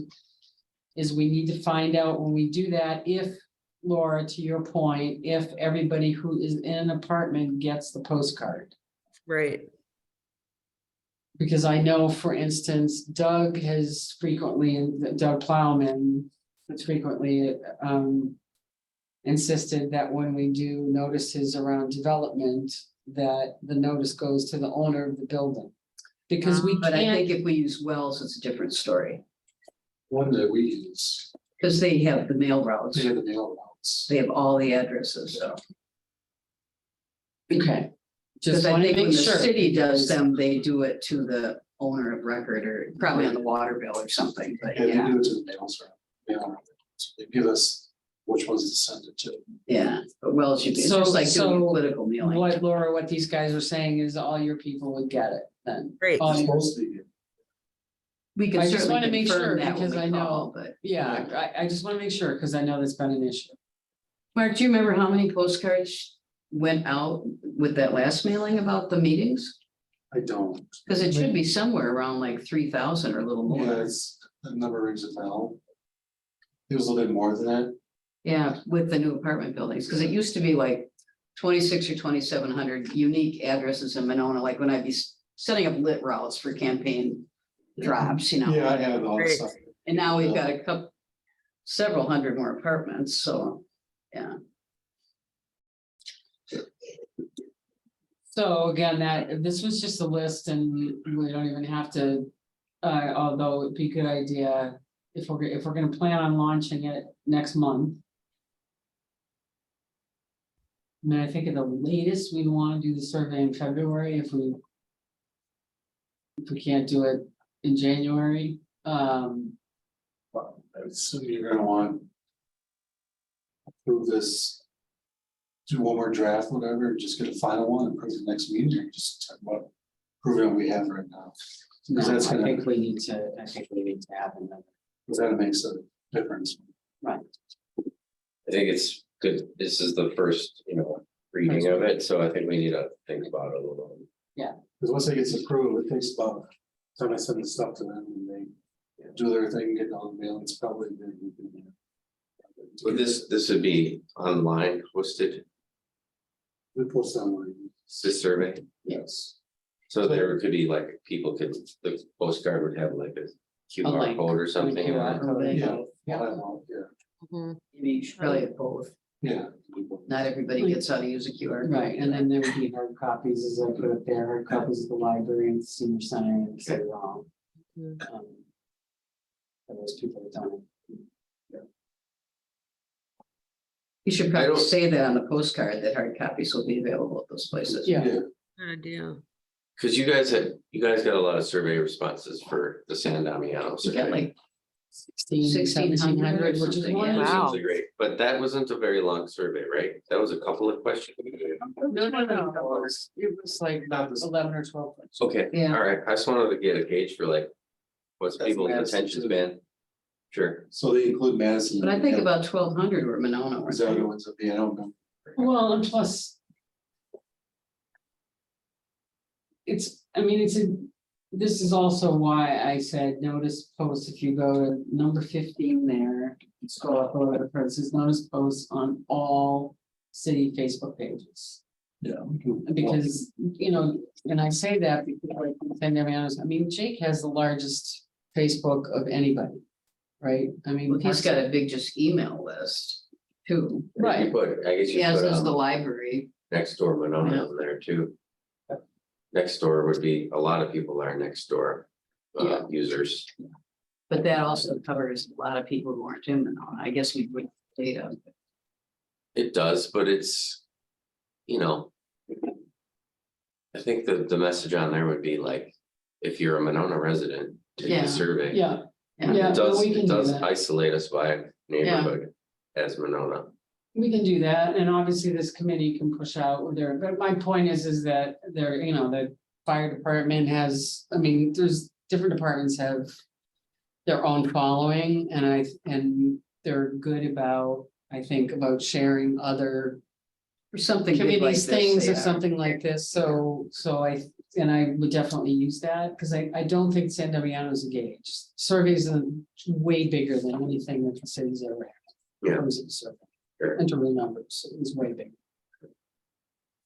But there's also, because like the Friends, for instance, has 1,500 people or more on their mailing list now too. I mean, so Sure. between Jake and the Friends alone, that's way more than most people. Yeah, And the city Well, I think we newsletter can- has 1,200 too. City newsletters, The e-newsletter does. we can have the Friends of San Damiano send out a survey. well, you can say. I know people that are on that. We'll just ask them to help us out. They don't want to see the survey results too. No, for sure. We're gonna take advantage they of would, everybody yeah. that's got Yeah. a big mailing list. Oh, yeah, no, that's what I mean, Yeah. like saying all the city departments and, yeah, absolutely. Just come up with one blurb and a link and ask them to put it in. They don't have to write it or anything. Maybe a little picture of a bus or something. A bus stopping at San Damiano. Yeah, So. Then it sounds like what we're gonna do is, think on the survey a little bit further. I can make the update, the things that we did tonight. If you could update that and send that out, so everybody has a clean copy. Start. And if you can think of a clean way to like. To kind of get a gauge for. Regular, or say one is normal and the other, the scheduled bus versus. The on-demand bus, I think that would be a worthwhile. Aspect to maybe clarify a little bit more. In the survey Yes, regarding like, if you're filling it out as I will use this service. I will use. Specifically the paratransit service or the scheduled service.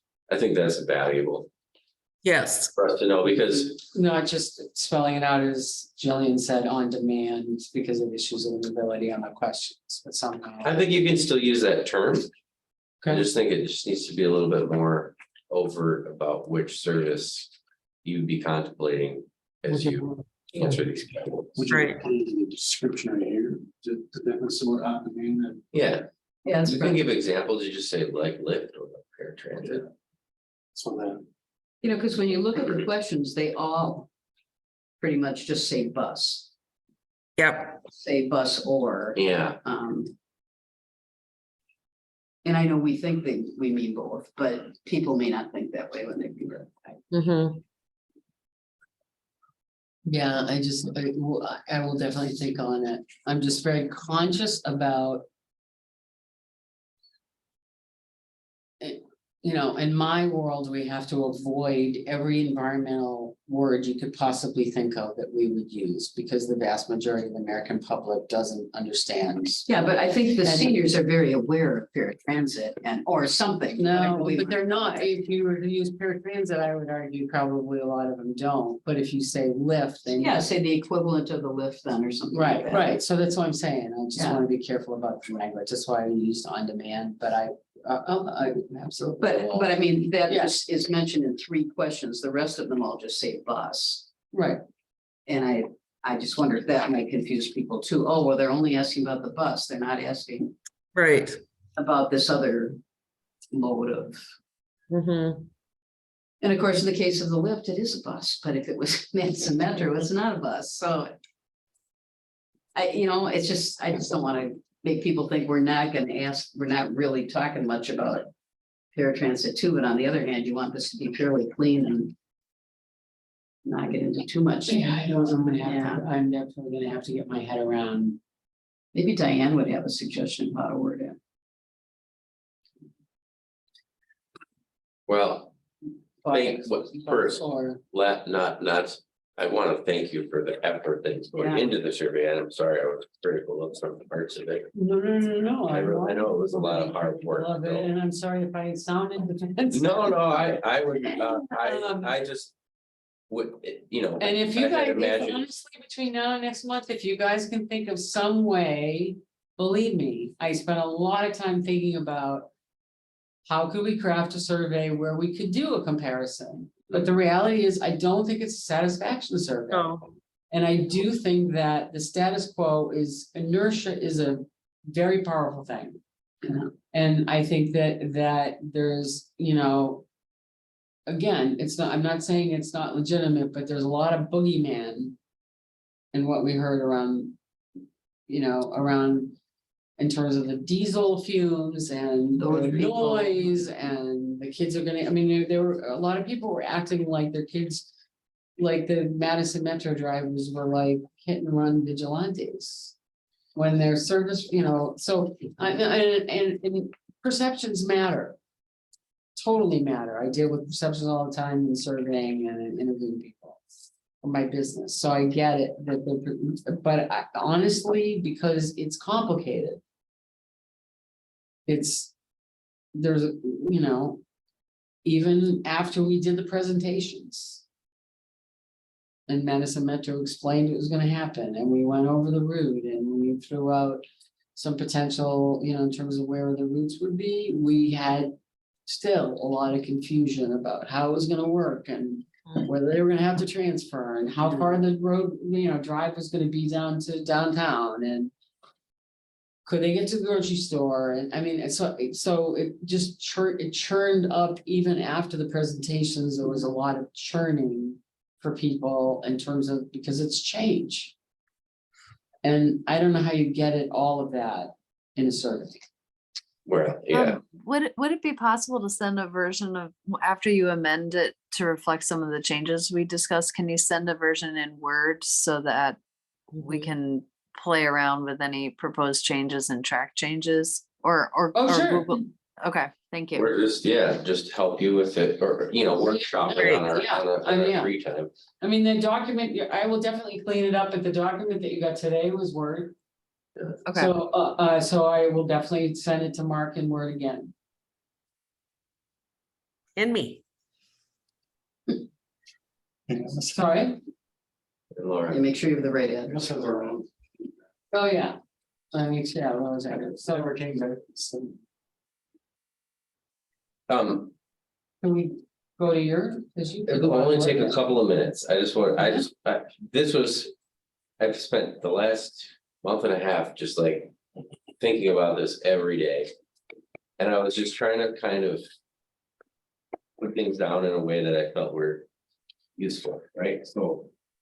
I started with our own mission of, you know, providing policy recommendations to the city council about having efficient. Transport in our community. I looked through some of our other initiatives, like their diversity, equity, and inclusion initiative, which has like. A housing and transportation section that recommends, you know, priority to secure public transit service. Consider transit options that are alternatives to automobile ownership, et cetera, et cetera. There's about 4 points in there that really. Support us endeavoring to improve our transit system. And I think it's important that like. To look at all the other city policy that has been created over the past decade. Mhm. Because I think that. That really actually does get to the core of like Monona residents. That are behind all of this. Either as voters or committee members or participants, public comment, so. This reflects that, and I think it's good to also just say. These are reasons why we did this and remind people that they're in support of these things. So we also have a sustainability plan, which was done in 2015. It has a big transportation section. Talks about reducing fossil fuel use, et cetera, et cetera. It's got a bunch of community objectives. Says we should, as a vision, maintain multimodal transit for users of all age, et cetera, et cetera. So all this stuff is in here and I just pulled it out, observed it and put it in here. So everything that I put in italics has been taken from our city document. Mhm. Everything not in italics, I wrote, my opinion. And that's actually, there's quite a bit in there about that, which would make sense, obviously. We think that public transportation is like one of the 4 or 5 different arms of sustainability. Mhm. Just as an aside, like a LEED accredited project gets points for being near a good public transportation system, and the distances are actually rather short. So like we're doing a public park in Madison, Short Creek Park is a project, is a LEED project, and we cannot get the transportation credit.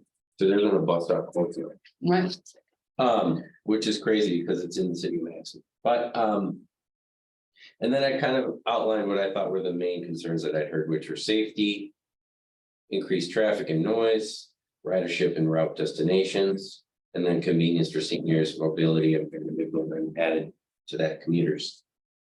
I had looked at our bicycle, pedestrian bicycle improvement plan just to see kind of like what the thoughts were on that, because people had brought up like which streets of ours were unsafe and were we running the bus in those areas that were unsafe? And it does appear to me that the committee did look at that and prioritized improvement project for streets, so. I think, like personally would be like, well, if we are gonna run a full-size bus. We should make, like particularly look at those streets. That are affected and move them up on the priority list. Hopefully budget money for improvement, right? You know, get that into the proposal as kind of a promise or a target, you know. That would help address that concern for people. And it's not like it isn't already an initiative that we have, whether or not it's funded or not, it's.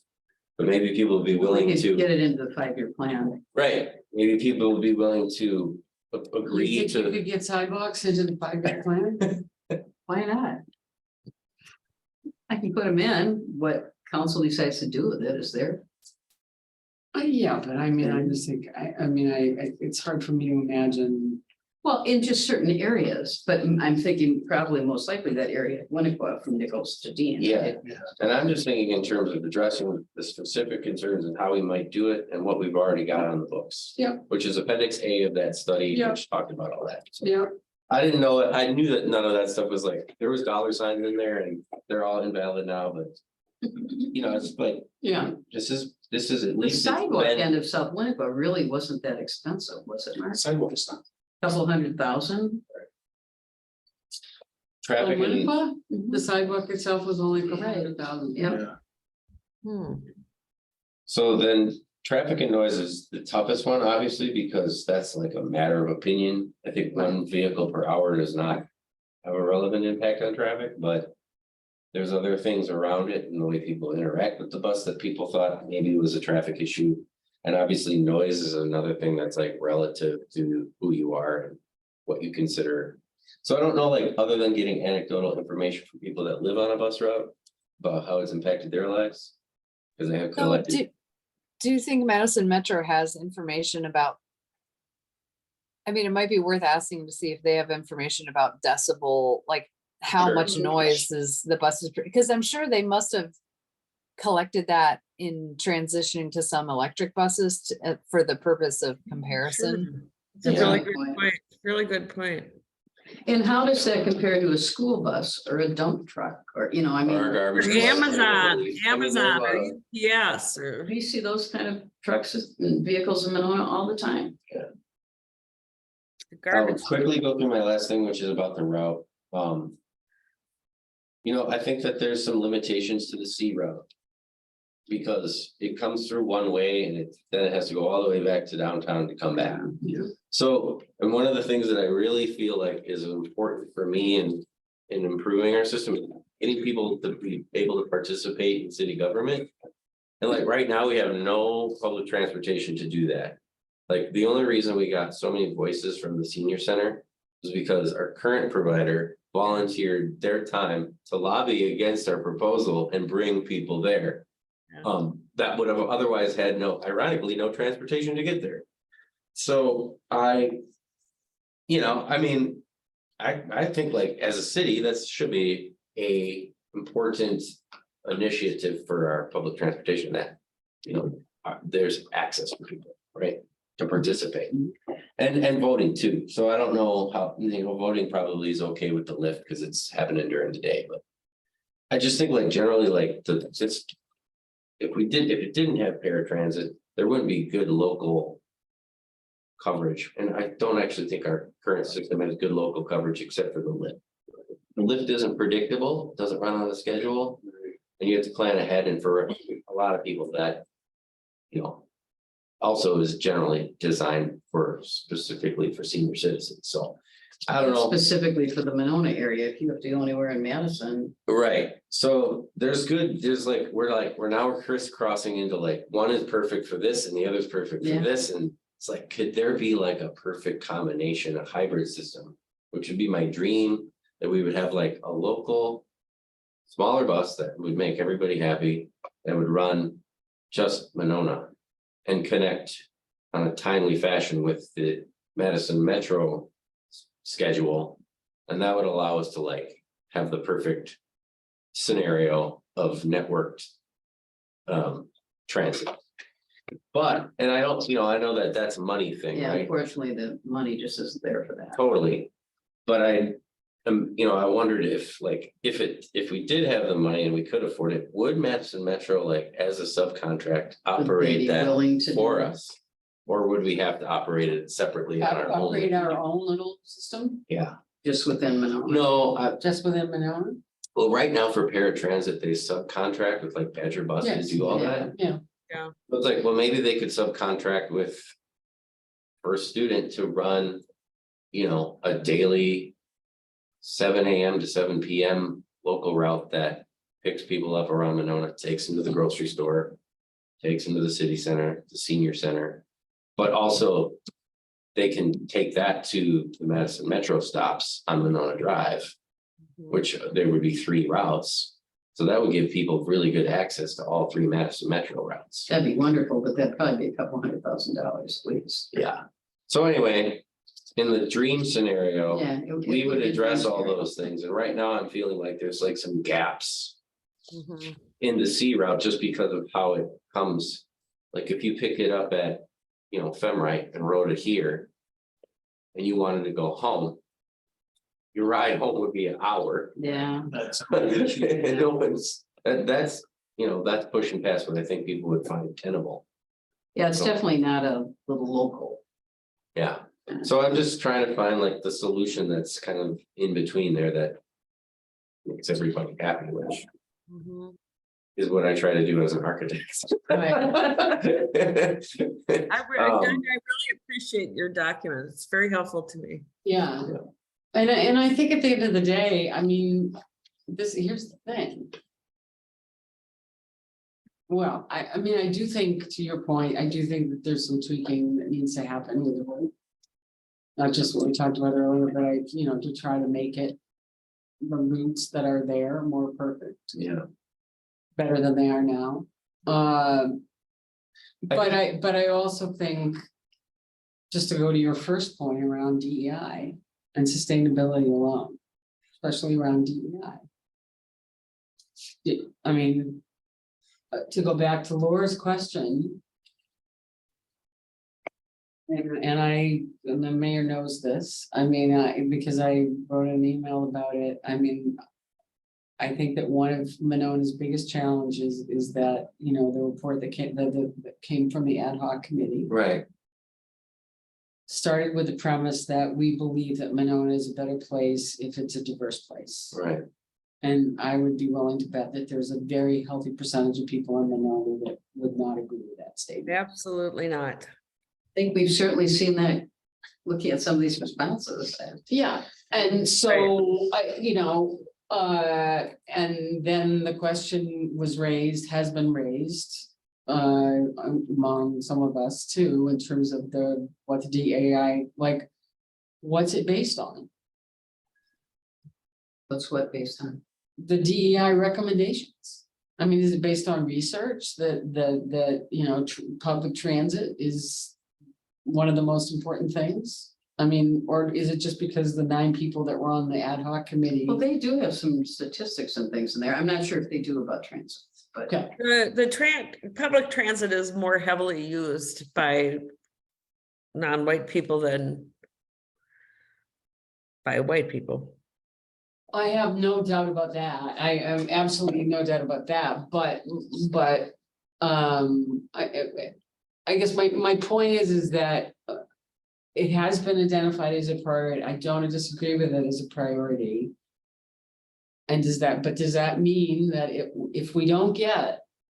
To go back to the original question of how many responses do we have to get, right? If we get 50 people that say they want to ride the bus and we get Mhm. 200 people that say, don't bring that bus in my stinking neighborhood. We don't Right. need it in Monona. Do we just ignore? And we all may those also other- get people like Laura, though, who say, I don't necessarily want to ride the bus, but I think it's important that you provide it. No, I know, but I'm Too. saying if it's lopsided Yeah, and we get a lot of people, because I think we will, judging from what, saying. I don't want the stinking bus on this side of Monona Drive. It's perfectly okay if it's on Femrite, I mean, I but think it's not that, okay if it's in my neighborhood.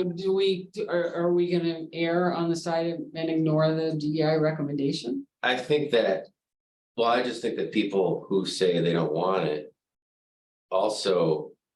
They're reinforced in that position by doubt that it will serve.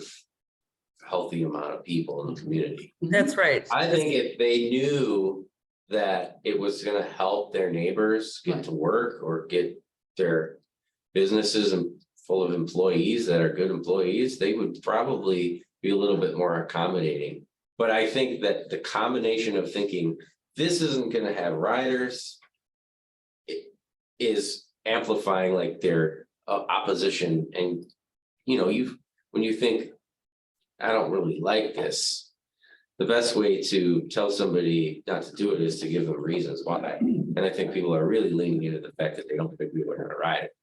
and they base that on the ridership now, which isn't. Right, which is based on a service an that is pretty inadequate limited, service, yeah. right? And so we all believe that this would work better and more people would ride it, and I do too. And I strive to prove that to people. Right, It's the best way that we can. I know that we think we're right about stuff that we're not gonna be right about. And vice versa, but we're not gonna be able to do a study on everything. Right? We're gonna have to, at some point, kind of take some risks and Roll give the dice ourselves a and- little relief valve here and there, but. Mhm.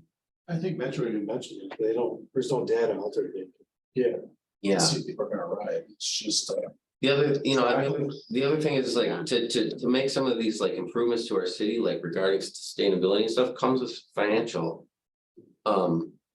Input, like you can't have free solar panels, you gotta pay for it, like, Mhm. so we might have, like, if we wanna improve service. As we might, we have to look at it as like other things that are higher And quality, frankly, I it think might it's cost more money. easier for us to do something like sidewalks than to find the money. Because that's a capital project, than to have two separate bus services running here, which all comes out of operating, and we just simply don't have. Operating money because of the state levy limit, to expand that service. So, in that respect. And then I think we also have to look at the whole, we're trying to do something about workforce, affordable housing.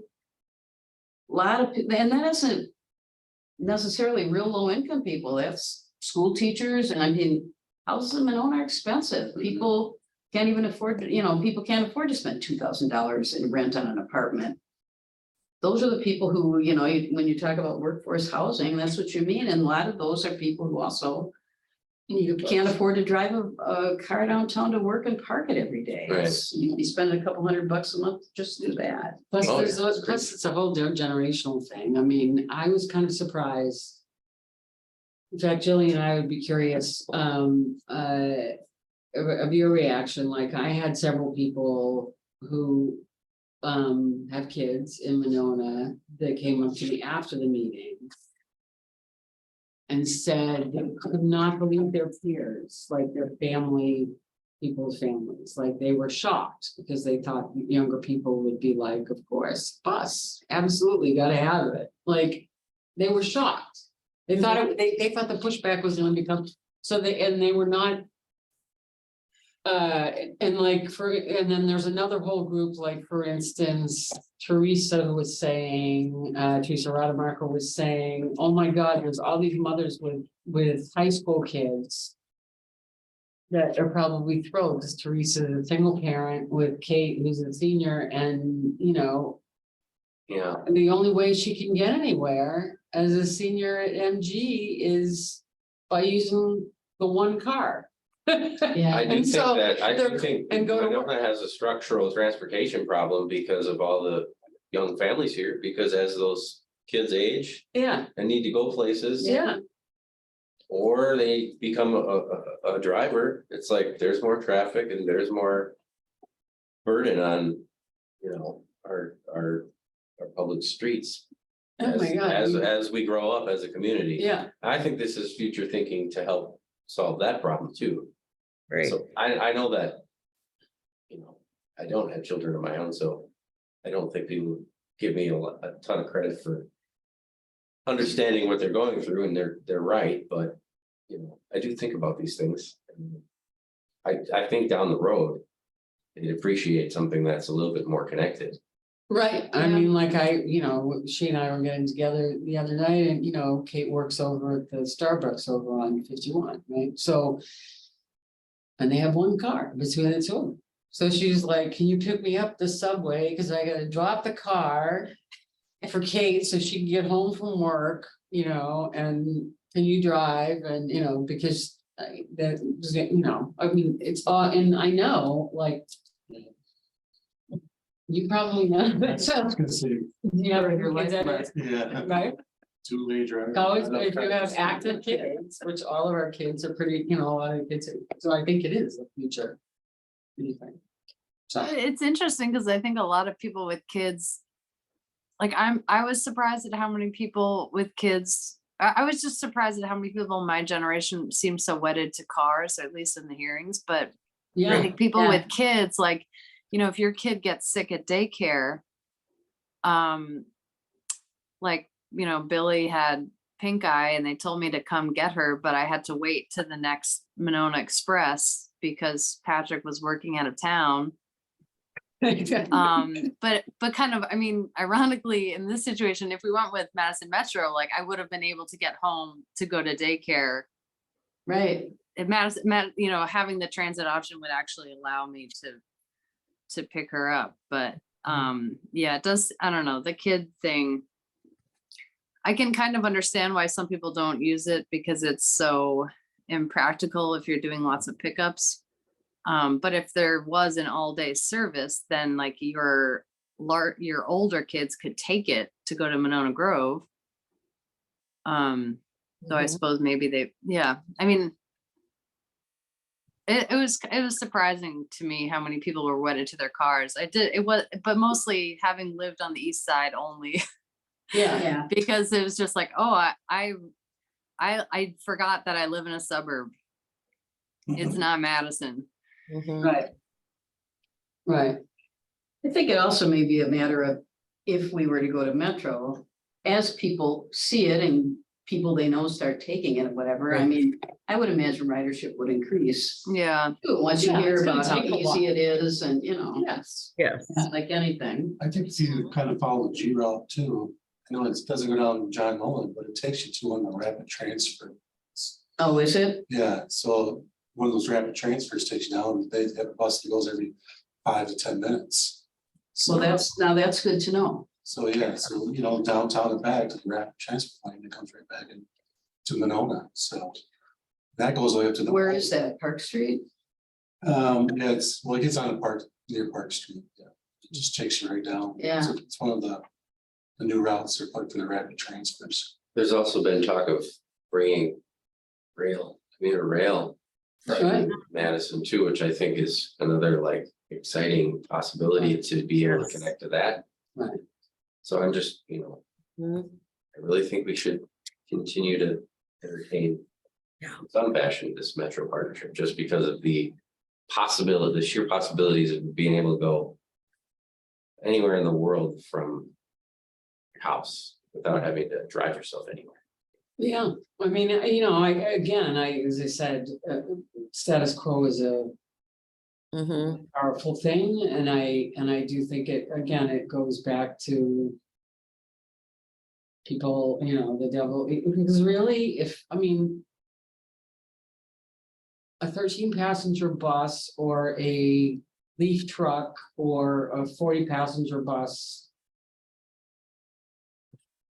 If your kid's in the road, Mhm. or you're in the road or whatever. Or a speeding Any one of tourist, you know, I those, mean, yeah. I mean, it's- any one of those is gonna be just as deadly. If that's, I mean, in terms of fear factor, right, there's not, or the Amazon Prime that goes by every hour, or I mean, every one of those is just as. So it's just, I think, I think it's just really, I think change is really hard, and I get it. I mean, honestly, if I had my druthers, besides maybe tweaking the route a little bit. I do think it needs to be tweaked. If there was some way that we could condense. Madison Metro to like. Deliver us a single, not accordion bus, but a single bus, electric bus. Well, In the like after the first year or something like that, I think that would go a long way too, because I mean, the number of people that said, the noise and the diesel. So if you address to a certain extent the safety by virtue of the route. Including down the road sidewalks, and you address the noise and the. They don't have any electric buses running yet, do they? they also don't Yeah. run on diesel anymore. They run on they? natural gas. Yeah, exactly, they do run on natural gas. So That's what I they, was they're thinking. not, I mean, they're being, I mean, if they're not dirty like they used to be. Right, exactly, that's what I was They even thinking. have hybrids, but they're. I think they run on natural gas, at least some I'm of them pretty did, sure but they do too. if they do run on diesel too. Diesel emissions are heavily regulated now. I know. You're required to. Have a. Exhaust system that. Eliminates all the pollutant, the soot and things like that you used to get.